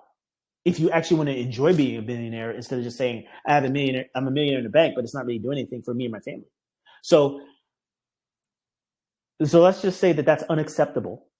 It's unacceptable to be like Scrooge McDuck and just swim in a vault full of gold coins. Complete nonsense. No, you have to make life better for the people around you. That's what true wealth looks like. I think, I kind of hate Instagram and stuff, but there is something to at least, trying to be as healthy as you can be, and try to help the people around you be as healthy as you can be. And that does take a little bit of money, because healthy food costs more than unhealthy food, if you didn't know. Nutrient dense food, and even nutrient dense food is not the same nutrient dense food of like yesterday. Like the soil has been stripped, there's chemicals coming down, forever chemicals. By the way, those forever chemicals come from data centers, in case you didn't know. So those non-corrosive liquids, they look like water, but they're not water. Don't drink it, you will die. Those things stay in your body. They actually bind to water molecules. And so at the molecular level, they bind. So that's why those forever chemicals, when water evaporates, it goes up into the clouds. And then even though you have a lot of those forever chemicals leaking into ecosystems in West Virginia, in Virginia, where all the data centers are, the data center alley in Virginia, at least on the East Coast in the United States, North America. Even though the contamination, the source of the contamination may be happening in some of those places, and also in places like maybe not so well maintained Bitcoin mining facilities that are also using immersion technology. Wherever that's happening and it's leaking into the ecosystems, what happens is those forever chemicals, they bind to the water molecules, evaporate, gets into the global weather pattern, and then that crap rains down on everyone, everywhere. And it's why you can find these trace levels of these chemicals pretty much in everyone right now. So, by the way, you're a better banker if you know about these things. At the end of the day, if you're a true banker, it's the putting food on the table business that we're in. So it's fundamentally about people. And if you don't understand people, demographics, where things are going, then you don't understand your business. So that's why I talk about this stuff. And just as a God-fearing person, we don't do this stuff for boats and hoes. We do this stuff to take care of the next generation. Okay. To make sure that we don't go extinct, Chat GPT 11 might be knocking you upside the head, Might just decide I'm sick of you. Your robot maid is gonna just take you out. Like, you said what?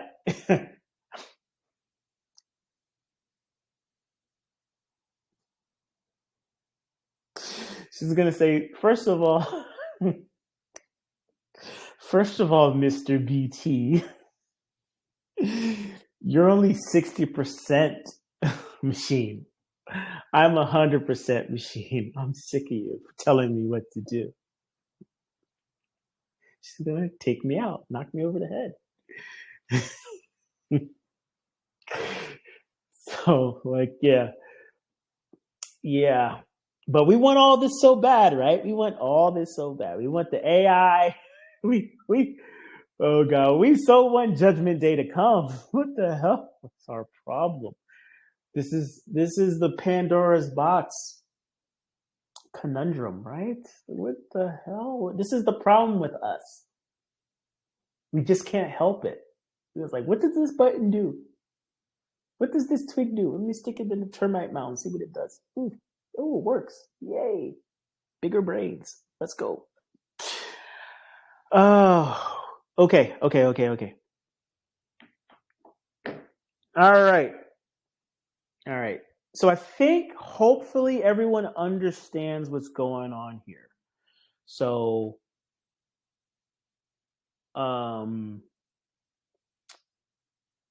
the Elephant Treasury is going to truly hold just-in-time funds, right? For now, at the initial. But as this system ramps up, you can easily see where the protocol is going to be able to build up a good chunk of funds. From a strategy perspective, for what the herd should be doing, sit tight with Elephant. If you have Elephant, hold it. You might be seeing some green in your Elephant soon. But more importantly, you still should be buying Trunk, because Trunk is the forever play. Elephant has some inherent problems that I'm not sure I'm even interested in solving right now, though it will continue being dragged along because of the success on Solana, because of the attention on Solana, but because these liquidity pools are tied together through arbitration, that because they're tied together that way, and because we're continuing to build value over here on the Solana side, and because we have our money market on the Solana side, and we need those tokens over on the Solana side, if you ever want to just straight cash out any Trunk, you're going to need the liquidity to continue to grow based on demand, unfettered. That can only happen on the Solana side where USDC is officially supported. Circle and BlackRock believe in USDC, and they also believe in Solana, even though BlackRock, said they weren't going to do anything with the Solana ETF. But others are, and Circle still supports Solana, and that's not going to go away. Solana is becoming... Solana is the place for USDC. And, even if you look at the success of things like Tron should not be relevant, but it's relevant because it's one of the best places for USDT. Money grows and flows where it's treated best. And Tron has been one of those venues for USDT. And that sounds sketchy as hell when I say it, because we all know Justin Sun. And I met Justin Sun. I have a picture with Justin Sun. And I've talked to him. But he's not that bad a guy. But again, I think it's a little bit of xenophobia. They want to paint him out to be the bad guy when, he might be one of the coolest guys in crypto and in DeFi. I think he's just... No, they just want to paint, you know what they're doing. China, you know what they're doing. Like, they're haters. They're haters. But we love all of our brothers and sisters equally, regardless of where they come from. And China's a wonderful place. There are everywhere in the world is a wonderful place. You might like hot temperatures though. You might like cool temperatures though. I like it kind of in the middle. I like a temperate environment. Like if it was 75 degrees or 70 to 75 degrees year round, Greenland, is it like that there? Places like that, I want to live there. Just a little bit of rain here and there. Not too hot, not too cold. That's what I like. Put it in the chat some places I should visit that are like that.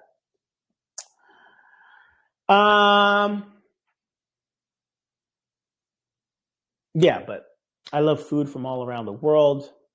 I'm an omnivore that way. I've been trying to eat more plants though. And I really, really, I like a good steak, but I'm really kind of falling out of love with red meat. Honest to God.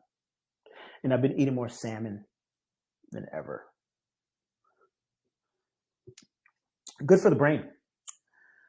But anyway, yeah. So, yeah, money flows where it's treated best. So our Save.Finance business is strong because one of the best places for USDC. And so the Solana team, they were like basically like, hey, it's all you guys, participation. A lot of their folks participated in the liquidations, but in terms of actually just putting money in, like that was us. That was winners from the old guard, playing it safe, putting USDC in to earn high yield. What I would say to those folks is you need to own more trunk. The more trunk we have in long-term community members, herd members' hands, the better. The more trunk that's not backed by debt, the better. And we just win. We just outright win. We have the funds, do it. Whale up now. You want to whale up later? You want to be like, oh man, I was just playing the USDC side. That was cool and all. And at least if you're on the save.finance, I mean, with the way futures is designed, you're locked in, but we built the perfect protocol that can last multiple cycles. They can last in bear markets, bull markets. It just works. Guess what? The way save.finance is configured, it can do the same thing that futures can do. So best thing to do, buy trunk. Second best thing to do, USDC in save. Third best thing to do, 25% of your trunk bag, maybe a little more. The more you put in of trunk into save, the more you can do the loop strategy, use leverage. We're only going up to 20% LTV. Savannah House is in control of liquidation, so you're pretty safe. That's the third best thing to do. The third best thing to do is to put USDC in and trunk in, borrowing only when you need it. Fourth best thing to do, or interchangeably, use the loop strategy to actually grow your trunk using save. But that's an advanced strategy. Walk your way into it. For people who are novices, or you're learning stuff for the first time, you're learning how to do folding and stuff for the first time. You don't know how to rapidly unfold and unwind. You don't know how to do that, then you should stay far away. People who have been using compound Aave for years, we know how that game works. We're going to be doing heavy lifting. The more of the herd just buys spot trunk and holds it, the better. So I think I want to wrap up, put an end cap on that point, which is we got to where we were. We got to all-time highs because of us and nobody else. We played both sides of that risk curve, and we can do it again. And we can do it again with safer tools and more knowledge and more governance. So, Savannah House is the only one doing the liquidations. As custodian for the past 3+ years, and with more human capital and infrastructure coming online, I can tell you that we are not interested in liquidating people just because some knucklehead decided to dump their whole bag. We're just not. If anything, we're going to be in a better position to buy the dip. We're going to make sure that we're always in a position to buy the dip. And we're going to squeeze these people out. And we're going to go to the moon. You can't go to the moon without holding. You can't go to the moon without believing. To believe, the true expression of that is DCAing and holding. It is through DCAing and holding that Bitcoin is where it is. What if I told you that the only reason, you already know this, but the only reason Bitcoin is where it is because people DCA'd and held. It is the only reason.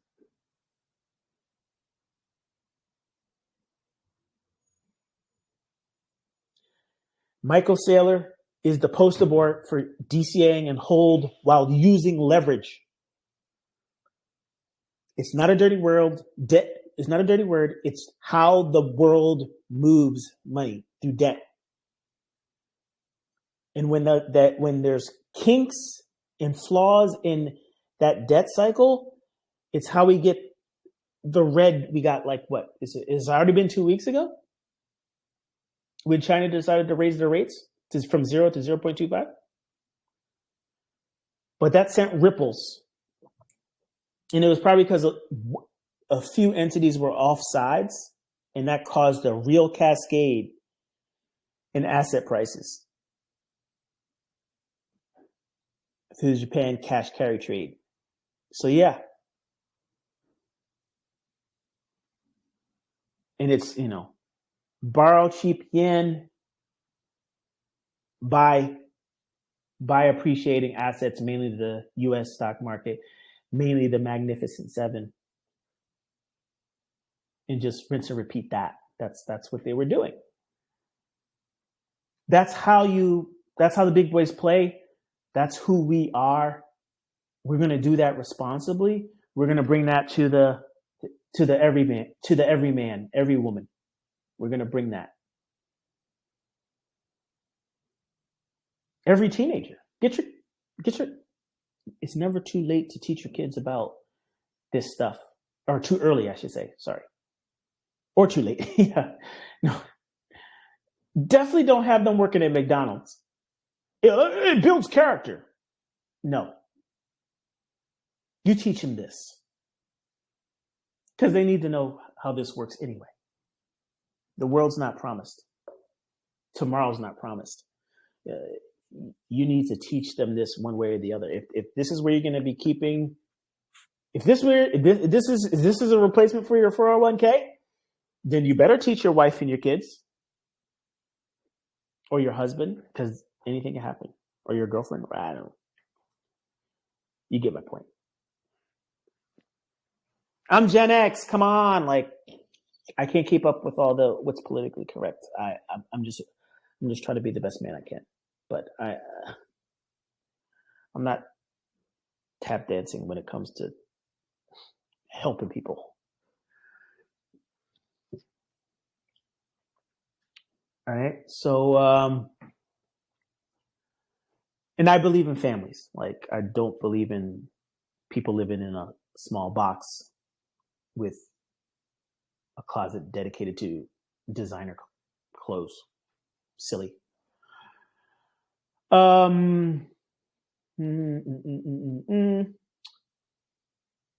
Yeah. Which brings me to another topic. As we begin, what is it? The fifth, sixth, seventh? I've lost track. Across everything we've built over 8 years, I've lost track of how many parabolas we've painted. But as we paint what I believe could be one of the largest sustained parabolas in the herd's history. If there's any talk of Lambos, you will get kicked the fuck out of Discord, Telegram. You're gone. Say Lambo once, you're gone. We're not buying Lambos here. We're not buying houses. And even though we will be able to afford small islands sold by the various governments around the world, we won't be buying islands either. We won't be talking about doing those things. And if you want to do those things, you won't be doing it on the backs of us. The way you do it is, if you're in debt in any kind of way, you just service your debt. You get your credit rating up in the fiat world. Get your credit rating up. And then you borrow cheap fiat. And then you service the relatively small interest rate that you're paying compared to what you're making in our system. And you do it that way. You form LLCs. You borrow small business debt. You borrow personal debt. Anything, fiat debt.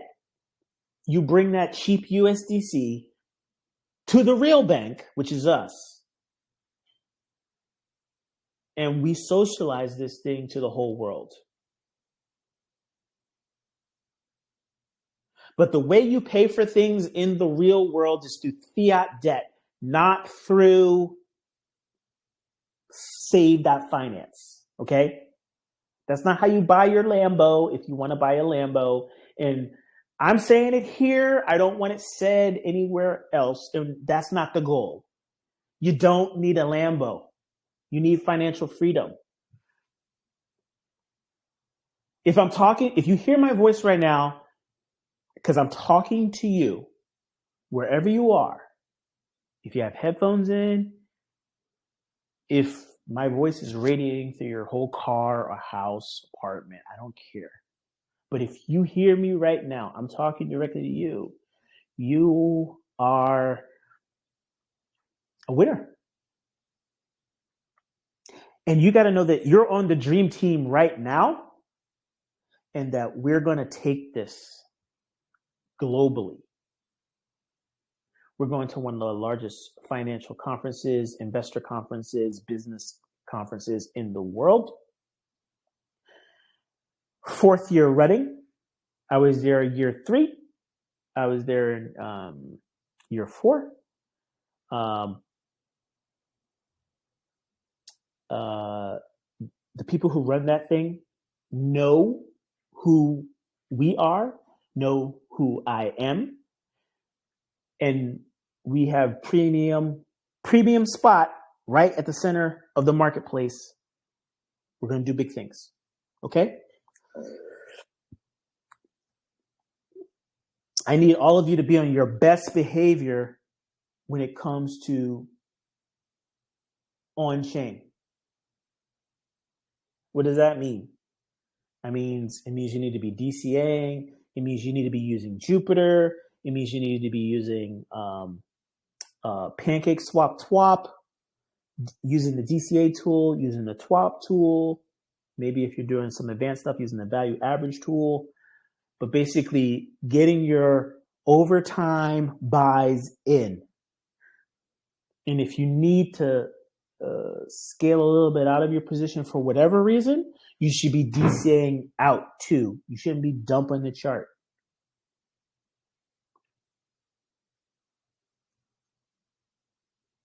Plan your exits as opposed to being impulsive. Don't let whatever's going on in the chart influence your decisions. You know that everything we're doing right now is geared towards growth. Why are we geared towards growth? It's because we perfected the formula. Or at least the current stage, we got a pretty good thing going on. We know how these tools work. We have bumps along the way all the time. We've had to make adjustments all the time. But for this next run, we know what our starting lineup looks like. Our startup looks like trunk. Futures is defense. Futures is, at the end of the day, we're still a financial cooperative. We still have obligations to meet. We still have yields obligations to meet. That's what futures represents. It represents obligations that we still have to meet. People can still use futures. Use futures as you've always used futures. And know that with these adjustments that we're doing right now, we're in a position for people to just use futures as they always have been. If you really love futures,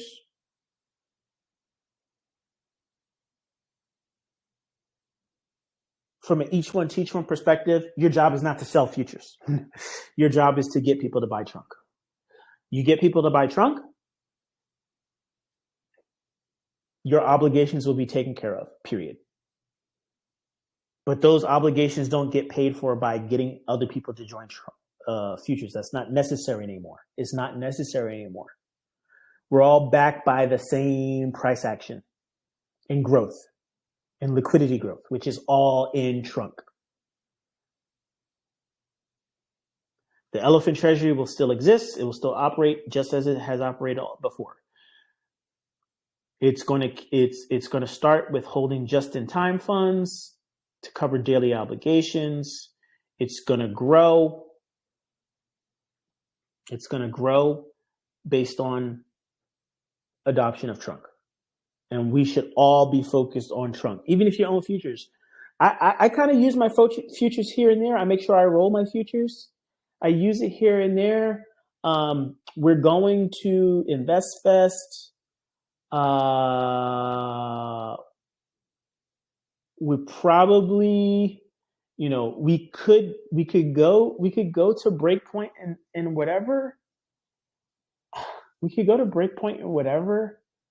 But I think we have so much groundswell. Our ground game is so strong.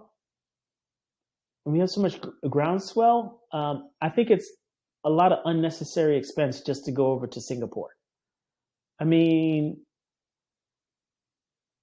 Mike Novogratz knows me. Like, if I want to get institutionals involved, I know who to call. Abby Johnson knows me. Like, what the hell? I don't need to do all that. I put in my dues. I don't need to do that. I don't have to do that. People know me. I'm a goddamn celebrity. Okay? So, and I'm abstaining, and I'm enjoying time with my family. And we had our meetup. We're gonna do InvestFests. We're gonna meet tons of people there. We're going to meet more people that know Mike. We're going to know more people. I'm going to meet more billionaires and actually get to hang out with them at InvestFest than I ever would. People just look at me side-eyed in Singapore. I'm going to InvestFest.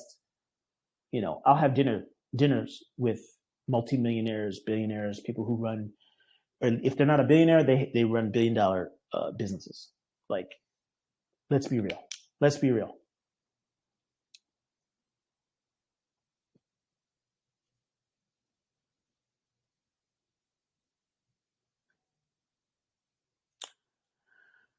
So, people who run media empires,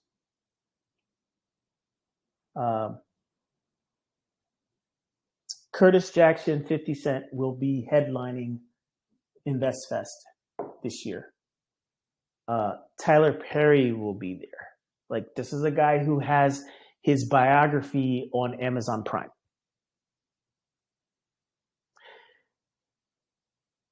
Basically, these are guys that dominate cable television networks in terms of the programming that they put out there, dominate cinema, have franchises in cinema, have dozens of projects going on concurrently, own other brands that you would never know, have programming on ABC, CBS, NBC, the major traditional networks, have the connections to get us everywhere we need to be, let alone some of the simplest stuff that we can do, that we can afford to do. When we're ready,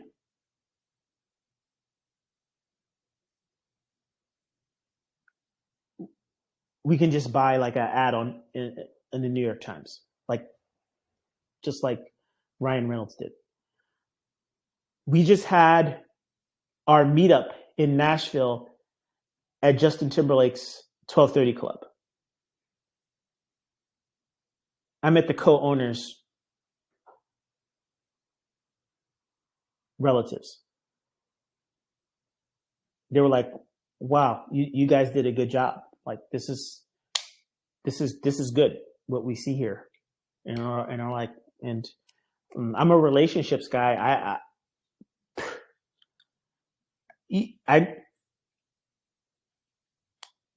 I could see us going back to Nashville for something. I could at least see, talking to Justin, getting plugged in,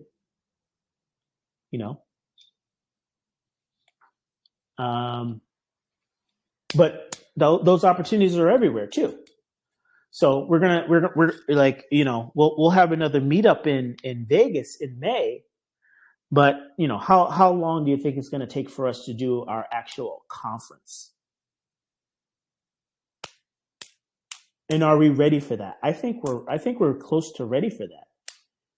You know, we're going to run a booth at a couple more places. Let me tell you what it's going to take to do a conference. What it's going to take to do a conference is really for the herd to really pull out all the stops. And, you know, money's one thing, but we need social engagement. And it starts with your families and your friends, because ultimately, what are we doing this for? But you got to get them on board. Like it took me 5 minutes to get somebody to buy Trunk with their own money. We're at the stage where people can get involved with Elephant money on the premier chain for retail and big business at scale. What Larry Fink is doing with his, I forget, oh God, what's the name of that? But basically, you know, a lot of different players, including the USDC play itself. It's all about cash equivalents in buying US treasuries. It's all about cash equivalents and buying US treasuries. We are in that business. We are in the US treasuries business. We are in buying debt that the US desperately wants people to buy. But as long as the person collecting rent would be happy to take US dollars or your mortgage or your lease for your car or your kid's college education, as long as people or the grocer that you go to, as long as people are accepting dollars, we're good. And guess what? That's not going to change. Credit cards is one of the oldest of old tech, and they're not going anywhere.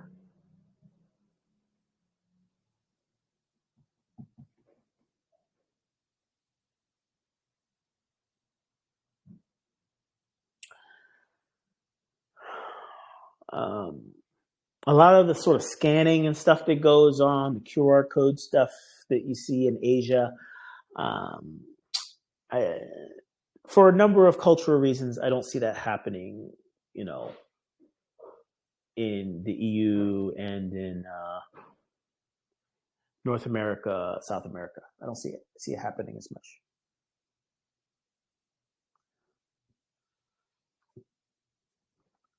So for that reason,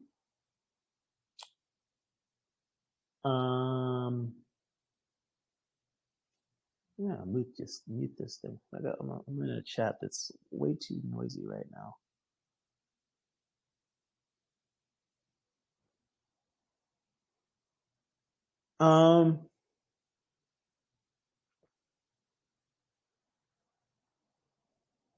Let's see how we're doing. Yep. Okay. So for that reason,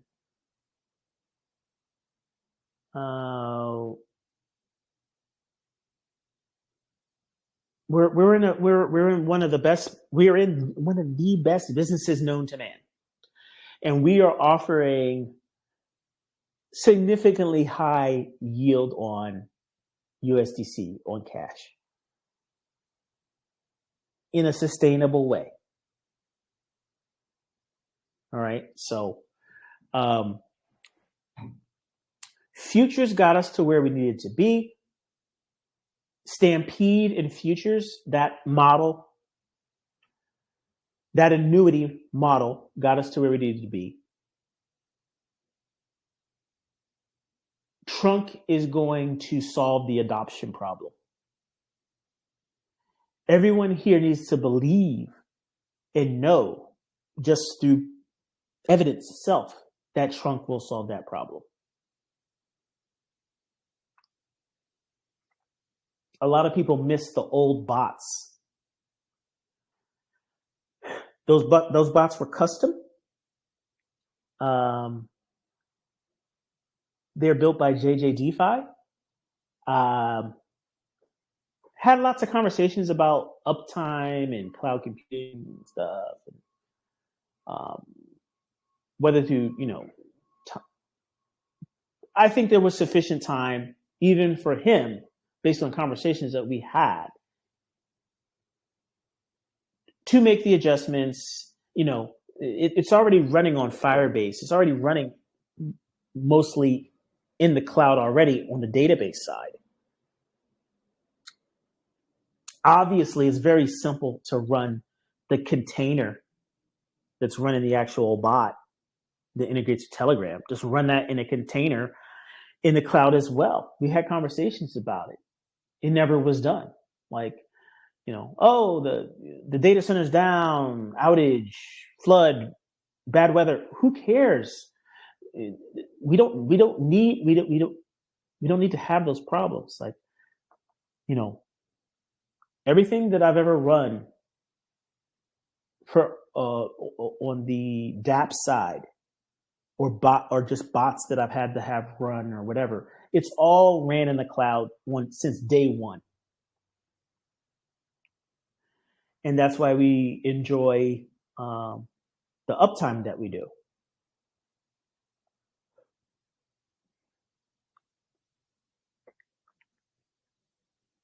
Right? Because our infrastructure runs in a proper cloud, in using the same type of infrastructure that runs, major institutional banking. Andy Jassy is the CEO of Amazon. When I met him, he was the SVP running Amazon Web Services. I've had dinner with him and the CTO, Werner Vogels, when Jeff Bezos was still CEO. Andy Jassy had to make a call to Fidelity to schedule a meeting with me, to see me. I was the first person to run a program at Fidelity that ran outside of Fidelity Data Center. I was there to help organize the master service agreement for Fidelity and Amazon.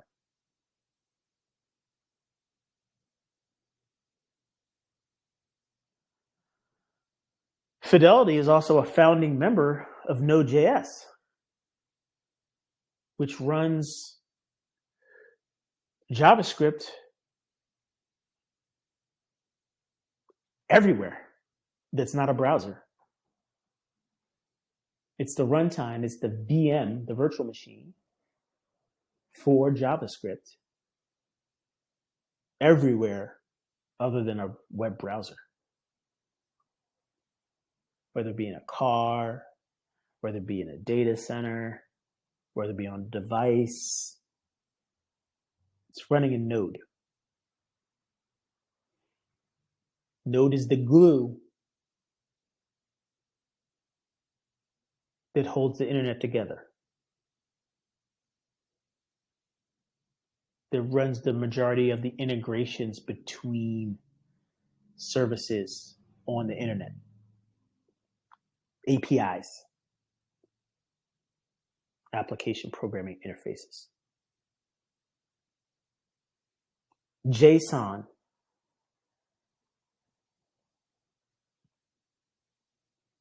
JavaScript object notation.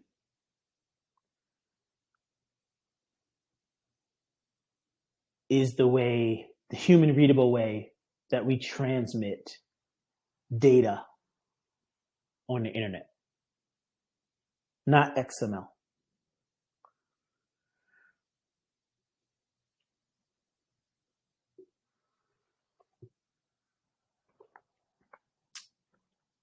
And I don't think it's going to change. I think JavaScript is it.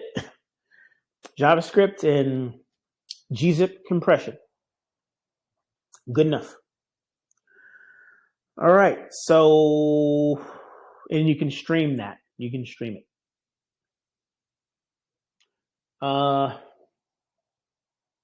RPC, so remote procedure call, and you might see that's why we have RPC integration endpoints for everything in Web3.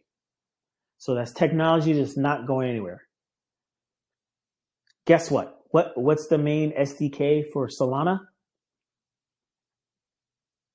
Web3.js. Still. It's still JavaScript to talk to these Rust endpoints. These Rust endpoints speak JavaScript.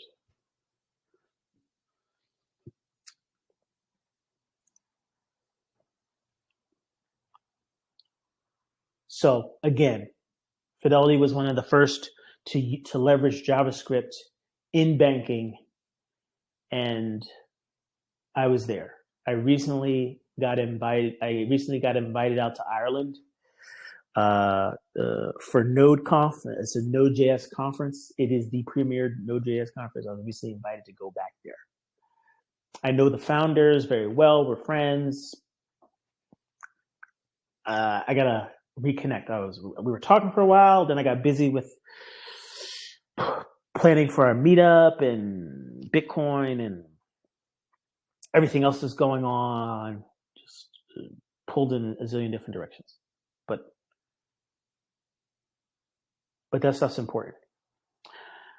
It's all important to say that we're part of history. We're part of banking history. And this has been a long time in the making. I don't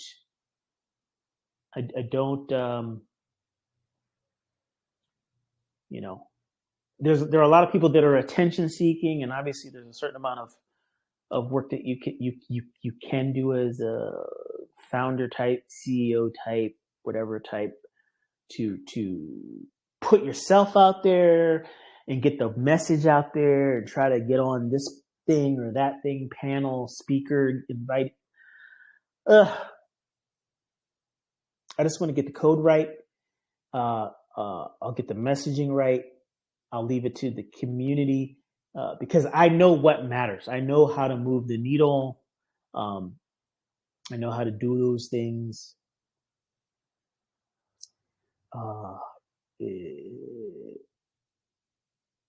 There's a reason why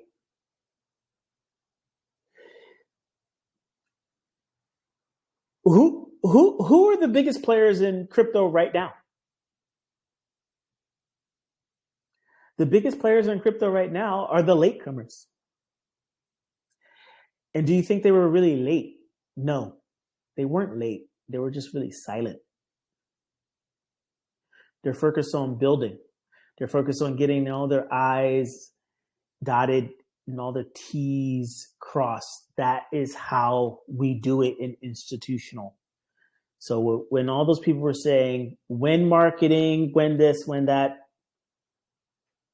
when perfect contract that can't be attacked or exploited for any reason, when perfect marching orders for community, so that when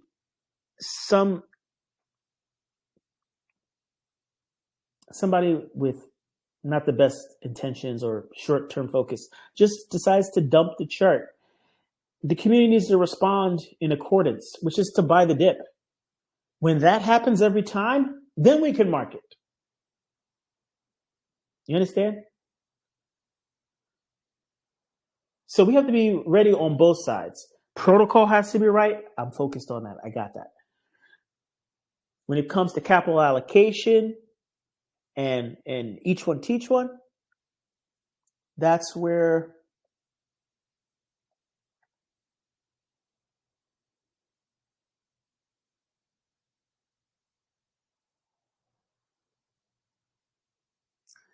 we have to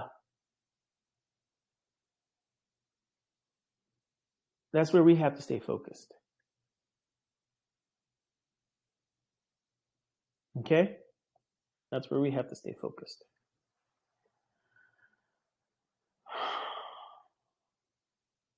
And that's it. That really That really is it.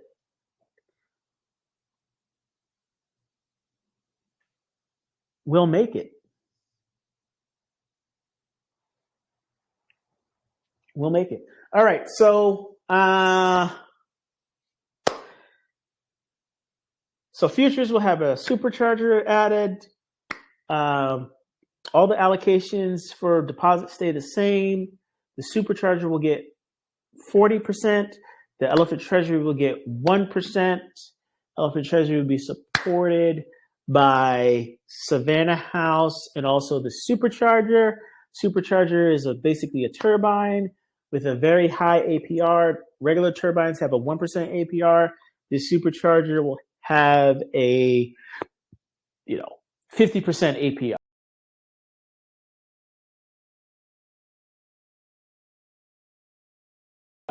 Something like that. It'll basically, for whatever it collects, it'll be paying out like half of it over time, over the year, something like that. The idea is to, for the additional trunk that it's buying, give that trunk some breathing room to grow.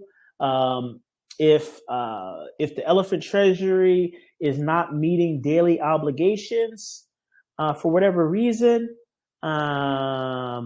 we'll have enough. Well, the Treasury will have enough days of runway when we'll see how it goes. I expect futures holders to understand what we are doing, to understand where we're at and what we're doing. It means that the entire community and the entire growing community and yourselves, because if you're in futures, it is not a us against them or I'm in futures or what about me? No, it's not. We are all part of the herd, and we all own multiple assets within our ecosystem. We have one goal: to be on top. Period. Last time I checked, to be on top, you have to have an asset that's in the running. Our chosen horse is Trunk. Everyone should own that asset. Everything else, now you have your personal situations. If you're just dependent on futures and that's it, I suggest you dust off your resume, because all of us should be delivering value, especially if you're able-bodied or whatever. You should be delivering value to the world and getting compensated for that. Period. If you're able-bodied, if you're of working age, you should be doing something to add value. Outside of this is still, even if this is the majority of your portfolio, you should still be in a few other things. You should still have some couple months of cash in real life, just a little bit.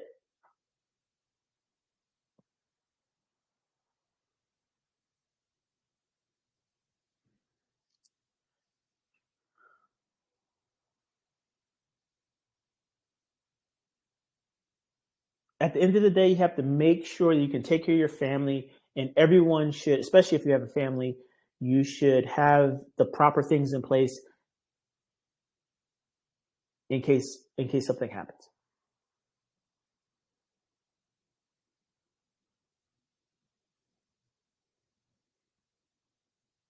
Not everyone's going to tell you this. They're going to say, bye, bye, bye. And that's it. That's the only thing they're going to say. They don't have the wisdom or the experience to talk about anything else. All right? But you're my responsibility. You're my community. I love you all. We built this. We built this community. Everything else is just tools, a means to an end to build love and prosperity for all. That's what cash flow is, just a proxy to love and prosperity for all. That's what we're building. Okay? And we got to take care of each other. Okay? And I need you to do the right things. And sometimes we get a little too excited. Sometimes we don't have the proper risk management. But more than ever, right at this precipice of us doing amazing things, we have to make sure that we run a tight ship. So part of that is like taking care of your health, taking care of that administrative stuff that nobody likes to do. Get a will, doesn't cost that much. Get a living will, doesn't cost that much. Make sure your insurance is right. Make sure your life insurance is right. Get your credit right. Don't dump big bags, but get a plan and fix that stuff. Get all that stuff right. And do it for you and do it for everyone you're covering, whether it be a family, a loved one, doesn't matter. Take care of your parents. They brought you into this world. Take care of your parents. There's too many people that don't even take care of their parents. What's the point of doing all this and you're not even taking care of your parents? Okay? So, all right. I think we're good. I think it's clear. I hope everybody knows what they're doing. I'm going to take a few questions, comments, and then we're going to leave it at that. I don't think this is the longest we've ever done. We had a high of 190 people, I think, in here. We got 132 strong. That is amazing. And let's go. I'm going to start taking some questions and we'll close it out.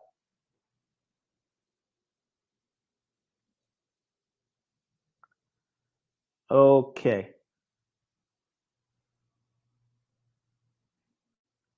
All right. So try not to trip over each other.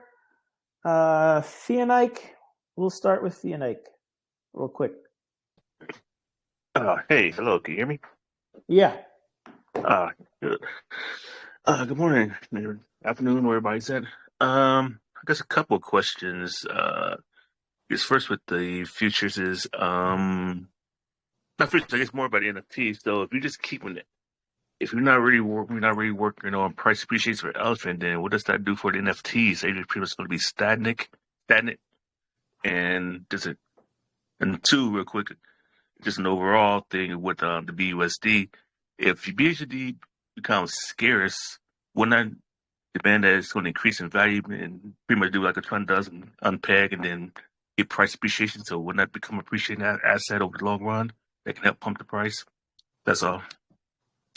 I don't know exactly what the BNB Chain's team or Binance has for BUSD. So that's really the issue here. Obviously, the minter of BUSD on BNB Chain is Binance. And Binance has a significant control of that BUSD. So, could we see $20 million of BUSD appear on chain? Yes. In the short term, I believe yes. But in the long term, if the herd does everything it's supposed to do, we'll hold the line on that circulating supply. And what that means is that circulating supply will be held nice and tight by the herd. that's going to force us to do many X's, many orders of magnitudes in terms of growth. I believe that without interference, we can easily get to $1 billion. That's nothing. We have more liquidity than the majority of protocols that are worth $1 billion. Like everyone has to understand that. Just look at the goddamn chart. Look at the goddamn rankings. By liquidity, we are king. We are king. So that's number one. So based on that, we get more trunk tokens over on the Solana side and build liquidity there and price there. That USDC can come in unfettered. So it's not about worrying about BNB, anything going on in BNB. It's about getting as much trunk as possible over to the other side. And so, so BUSD will always stay at peg, but either way, we're going to outgrow BUSD in the medium term. Maybe not this year, but shortly after. And, you know, once we get to whole dollar and past $1 and into like say $2 or whatever, if we just continued the growth and the pace of growth as we have, where we're in the cents range, we're going to get into, you know, you have to remember that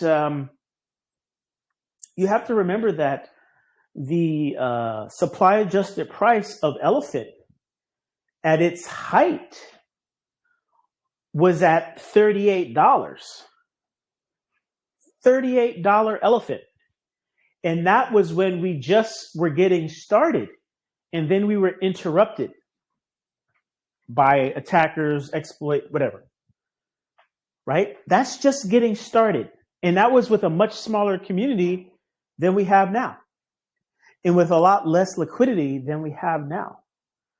So you have to understand that though we've had fits and starts, we haven't wasted that opportunity and time to adjust and to get ready and secure the optimal design that's going to get us to where we need to be. So the best thing that anyone can do is to bridge that trunk over so that we can just not be reliant on BUSD. Like with this previous liquidation attack, one of the worst things that they did to hurt us was not only exhaust some liquidity, but move the tokens that we successfully bridged over back to the BNB ecosystem. So just from that attack alone, you see they're trying to unwind our progress. Our progress is to get the tokens off of BNB and onto Solana. BNB Chain is good because I believe that we'll be able to do the migration and get over to where the value creation and formation is, while BNB maintains, stays at $500 plus BNB, outperforms Bitcoin.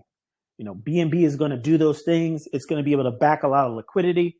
It's going to provide a lot of backstop liquidity on the WBNB pool. But I think that's it. So BNB itself is going to be a path for exit liquidity.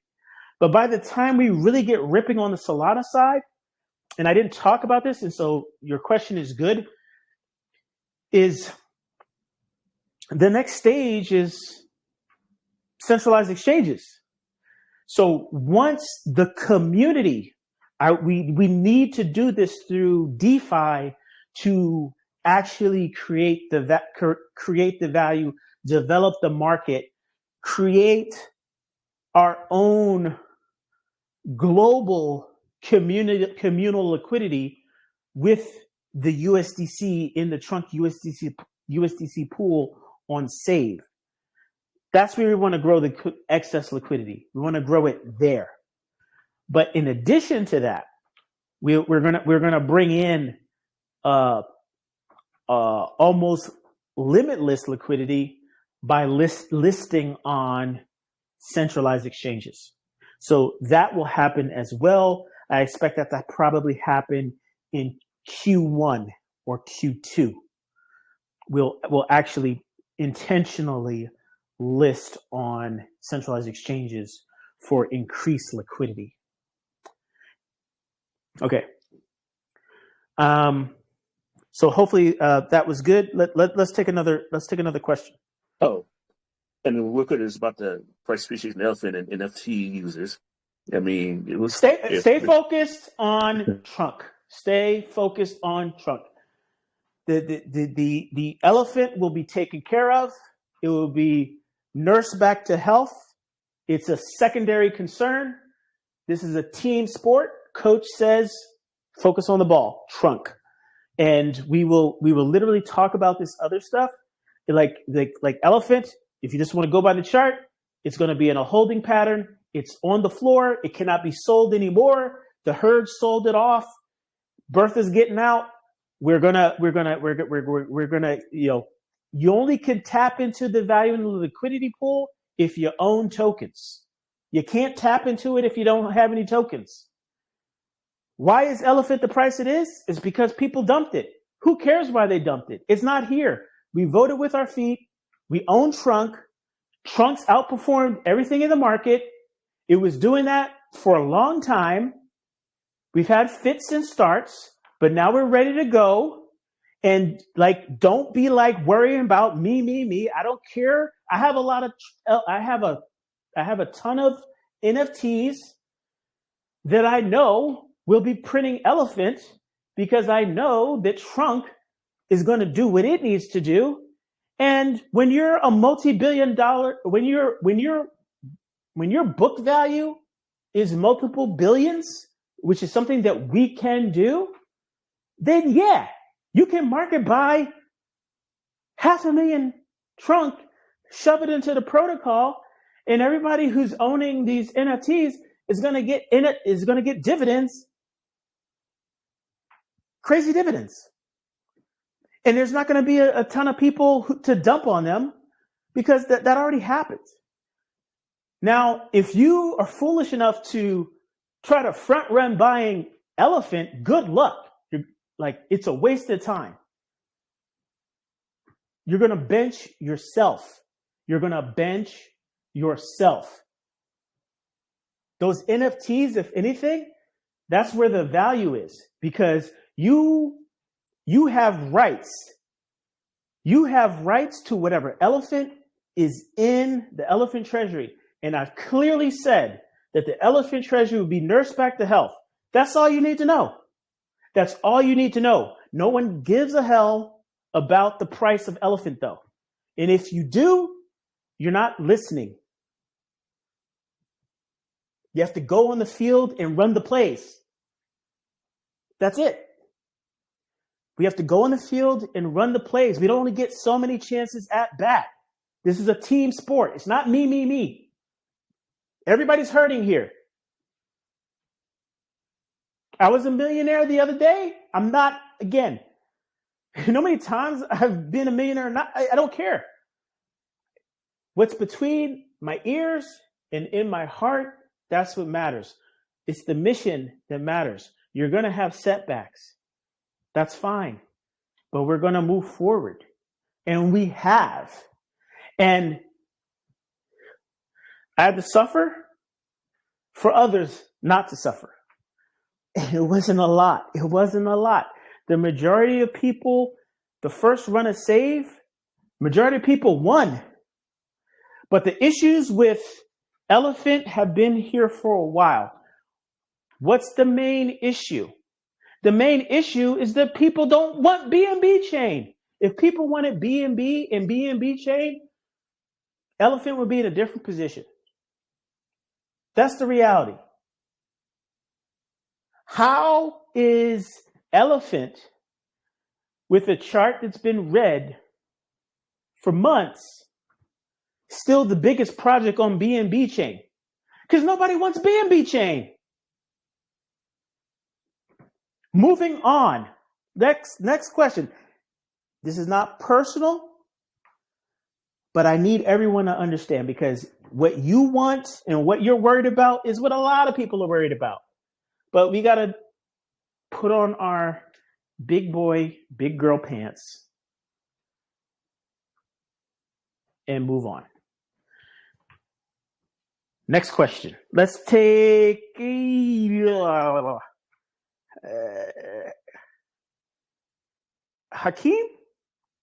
I don't know if that N is silent.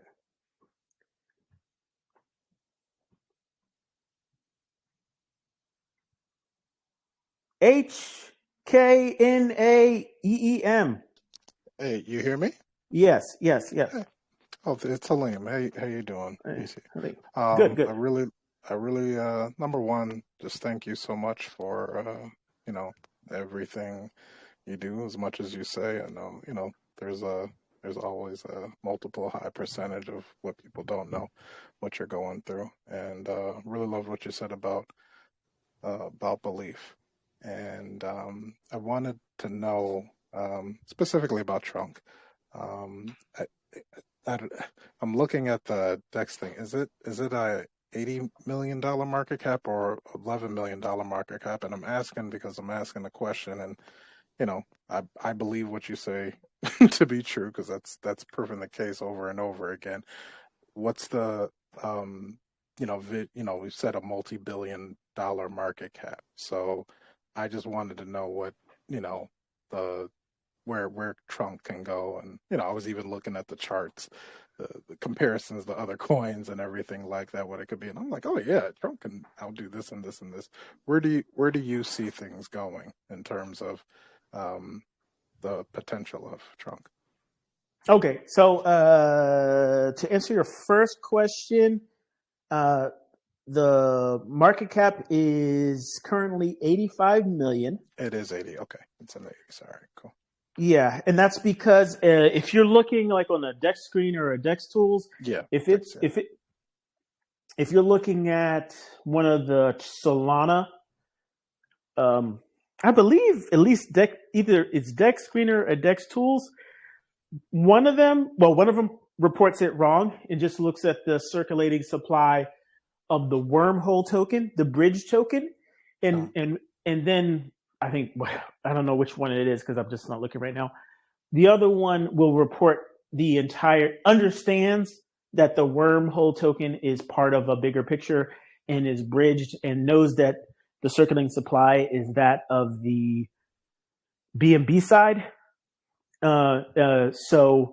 So it's going to report the right thing. And so, but the other thing to note is that both CoinMarketCap is probably the best place to go, because it has the best information, has all the markets, understands what's going on, and is using our API to get to up to the minute updates for the circulating supply.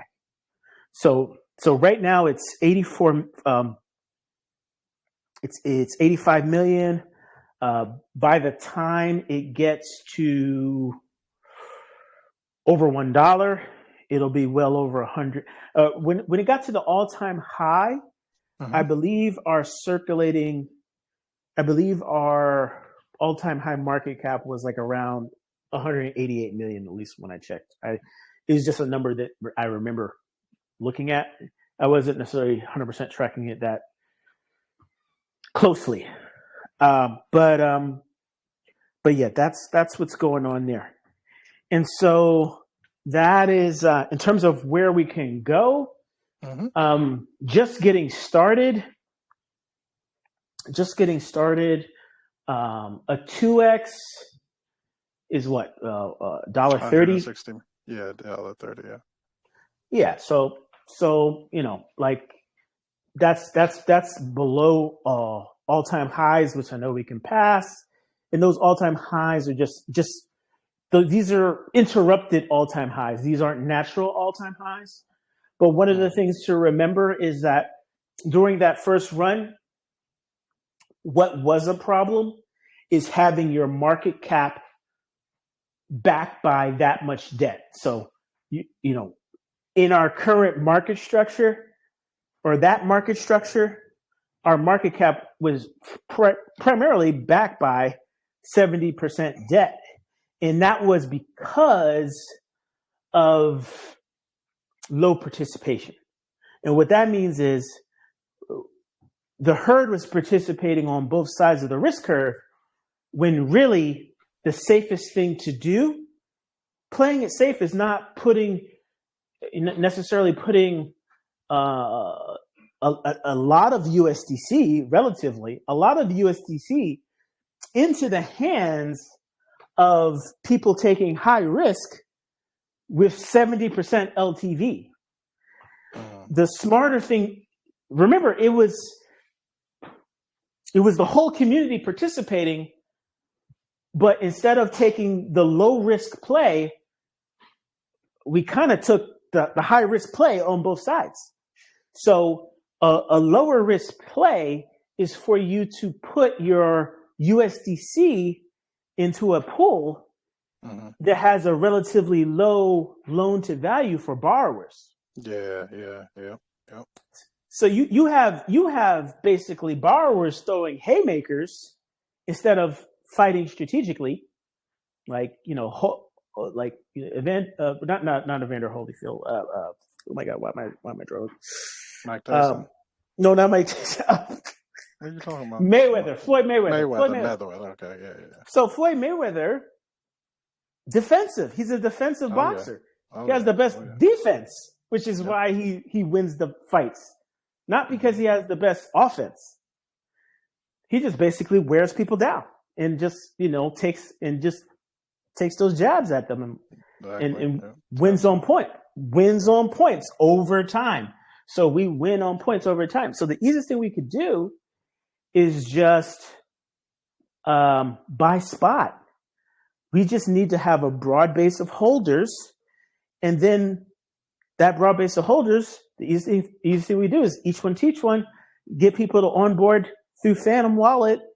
They can integrate a ledger later on, but get them in on Phantom Wallet. Just have them buy the trunk right from the Phantom Wallet. They don't even have to go to Jupiter. They'll pay a little extra, but who cares?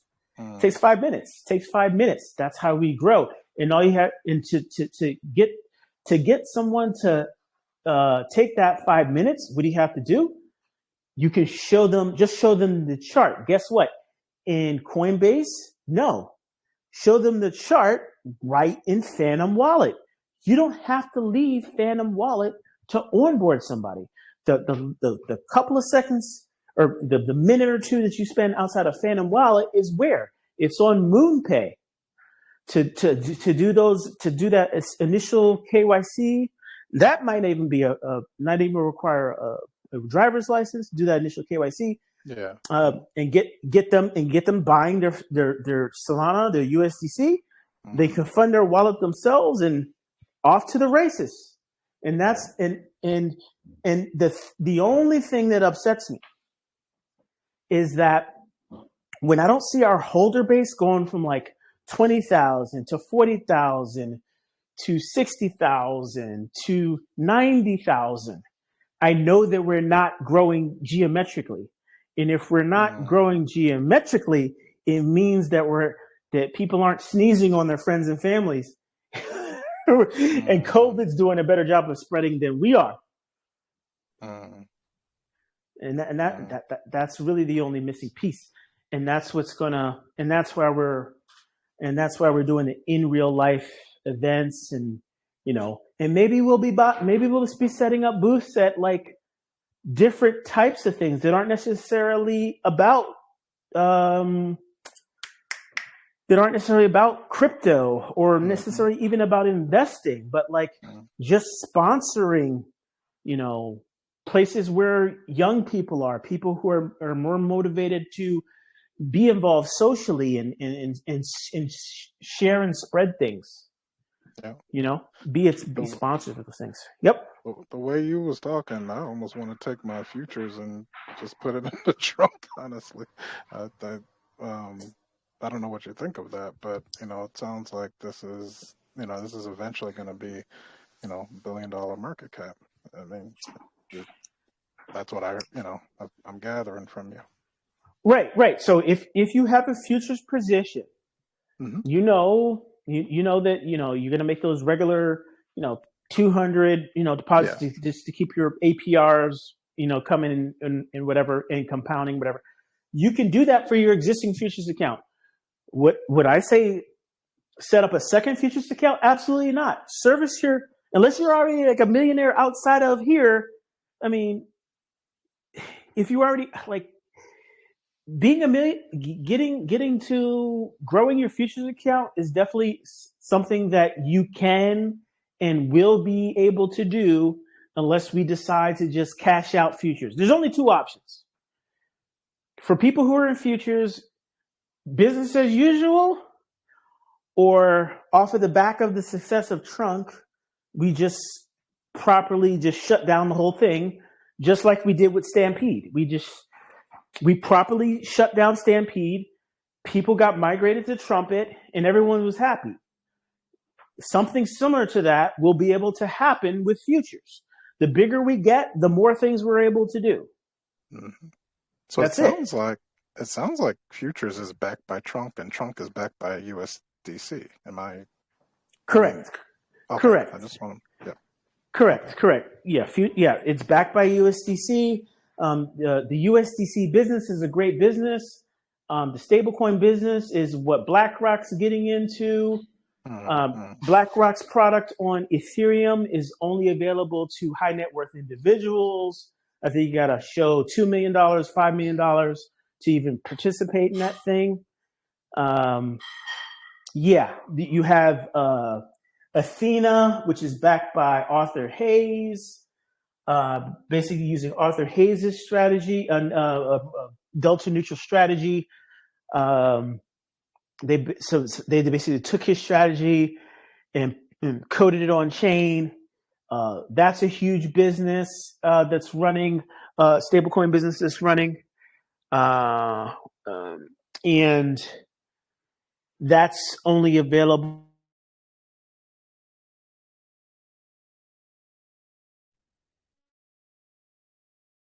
You there? I can't hear you.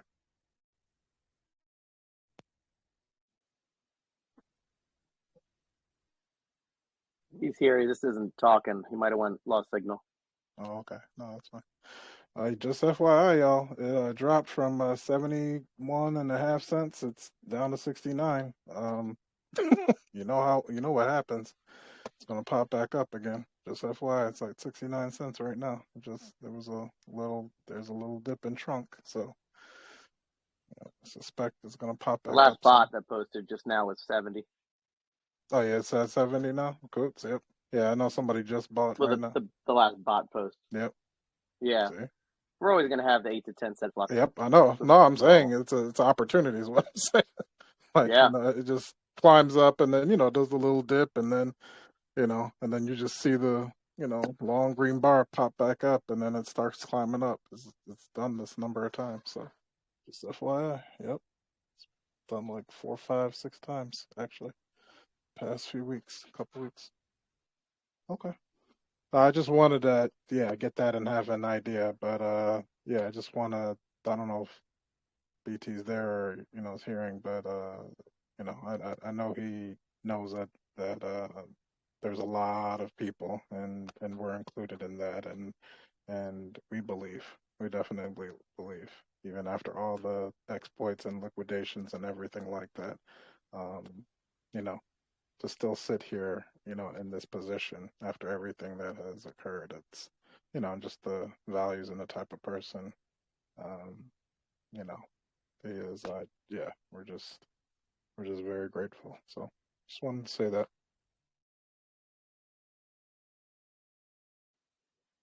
Yeah, I mean, if you look at the main the people that are millionaires in the system, you can tell that they have not moved much of their money at all. The people that you see moving the money are either the bad actors, the people who are solo players, or of course a lot of the bots too. But exactly. If you look at their wallets, I know you guys don't know their wallets, but I do know a lot of the big high-end guys in here, and they're pretty much DCA, and they're sucking up all the trunk they can while you guys are doing it dropped 10 cents, I better sell. They're buying it up, and I'm looking at the wallets, and I chat with them here and there, and they're just like, thank you. So,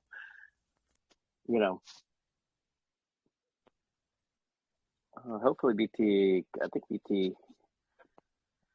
don't think his phone died because it would have disconnected him from the chat. Yeah, I don't know if he's muted or something or took another call. I don't know. But yeah, just wanted to... maybe he clicked over. Yeah, exactly. Yeah. Yeah, my futures just, I'm still doing every 2 weeks, 200. So stay that way till I'm maxed out or till I get to 500K and I rotate it. Yep, then rotate, yeah. It's good because even if we haven't been getting a lot of people in the futures, the numbers, it's not like it's growing quickly. It's only like at 36. I don't know what the exact number is right now. I think the last post I saw was like 36.63. Yeah, that was how many people we got in. And we set it like either 32 or 3,400. Said, hey, get the accounts going. And, it's not moving too quick, but, everybody ends in. So they're set for life with that because they're going to get theirs no matter what. Yeah. Well, so. Probably just cap it at 5,000 and then move on. Mm-hmm. Yeah, we can get to 4. Exactly. Yeah, just 5 is a nice round number. Yeah. I don't know how long it's taken to get to just 100 more. I know we got like 10 in the past. I know we added 10 since July 31st or 30th. I think I looked at the bot posting new participants, and I think we've had 10 in the last couple of weeks, maybe 15. Which I don't know if that's good or bad, or if it's slow or fast, but I don't know. BT must have taken another call. He's still connected, so not sure what's happening. That's all good. Hope he's not still talking. I know, he's just thinking. He's probably talking, thinks it was going on.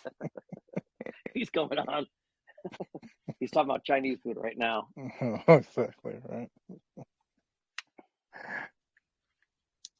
But he is right. Getting more social out, social networking out there. Getting the content out. The chat room's great for memes and all that stuff, but what if somebody joins the chat and all they see is a bunch of memes? They're not really learning much. Copy and paste any content you have. Doesn't matter. I really did want to go to Nashville. No, definitely. I really did want to go to Nashville, but I do think the concept of like physical, it does something for culture. It does something for, belief in person, bond and relationship. It gives another level of attachment, versus pressing buttons, and and clicking things. It's another level of investment and attachment when people go and physically meet, the people that are, responsible for their investment. So I think it's really cool, and that there's more social and physical engagement plans going out, because I really think it's there. See, look at it. It just popped up again. Yep, there you go. Back at 71. so yeah, it does help a lot with when we were in person. It made me feel so much better. I mean, I was feeling good already, but it made a lot of people feel good. Yeah, sure, it's another level now. Yeah, it is. It was a really good feeling. Yeah, for people that weren't there, if anybody can come to our next one. I mean, I want to really try. Yeah. Oh, you're going to be in Vegas? When is it in Vegas? The Vegas is the next BTC one. Yep. So BT just dropped off, so he's probably got to reconnect. Up there he is. Okay. Hopefully he's back on here now. You there, BT? Can't hear you if you're there.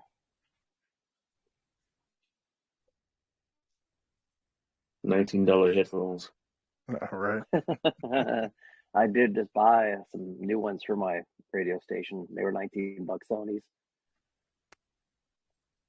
When's the next one in Vegas? You said is it this year or next year?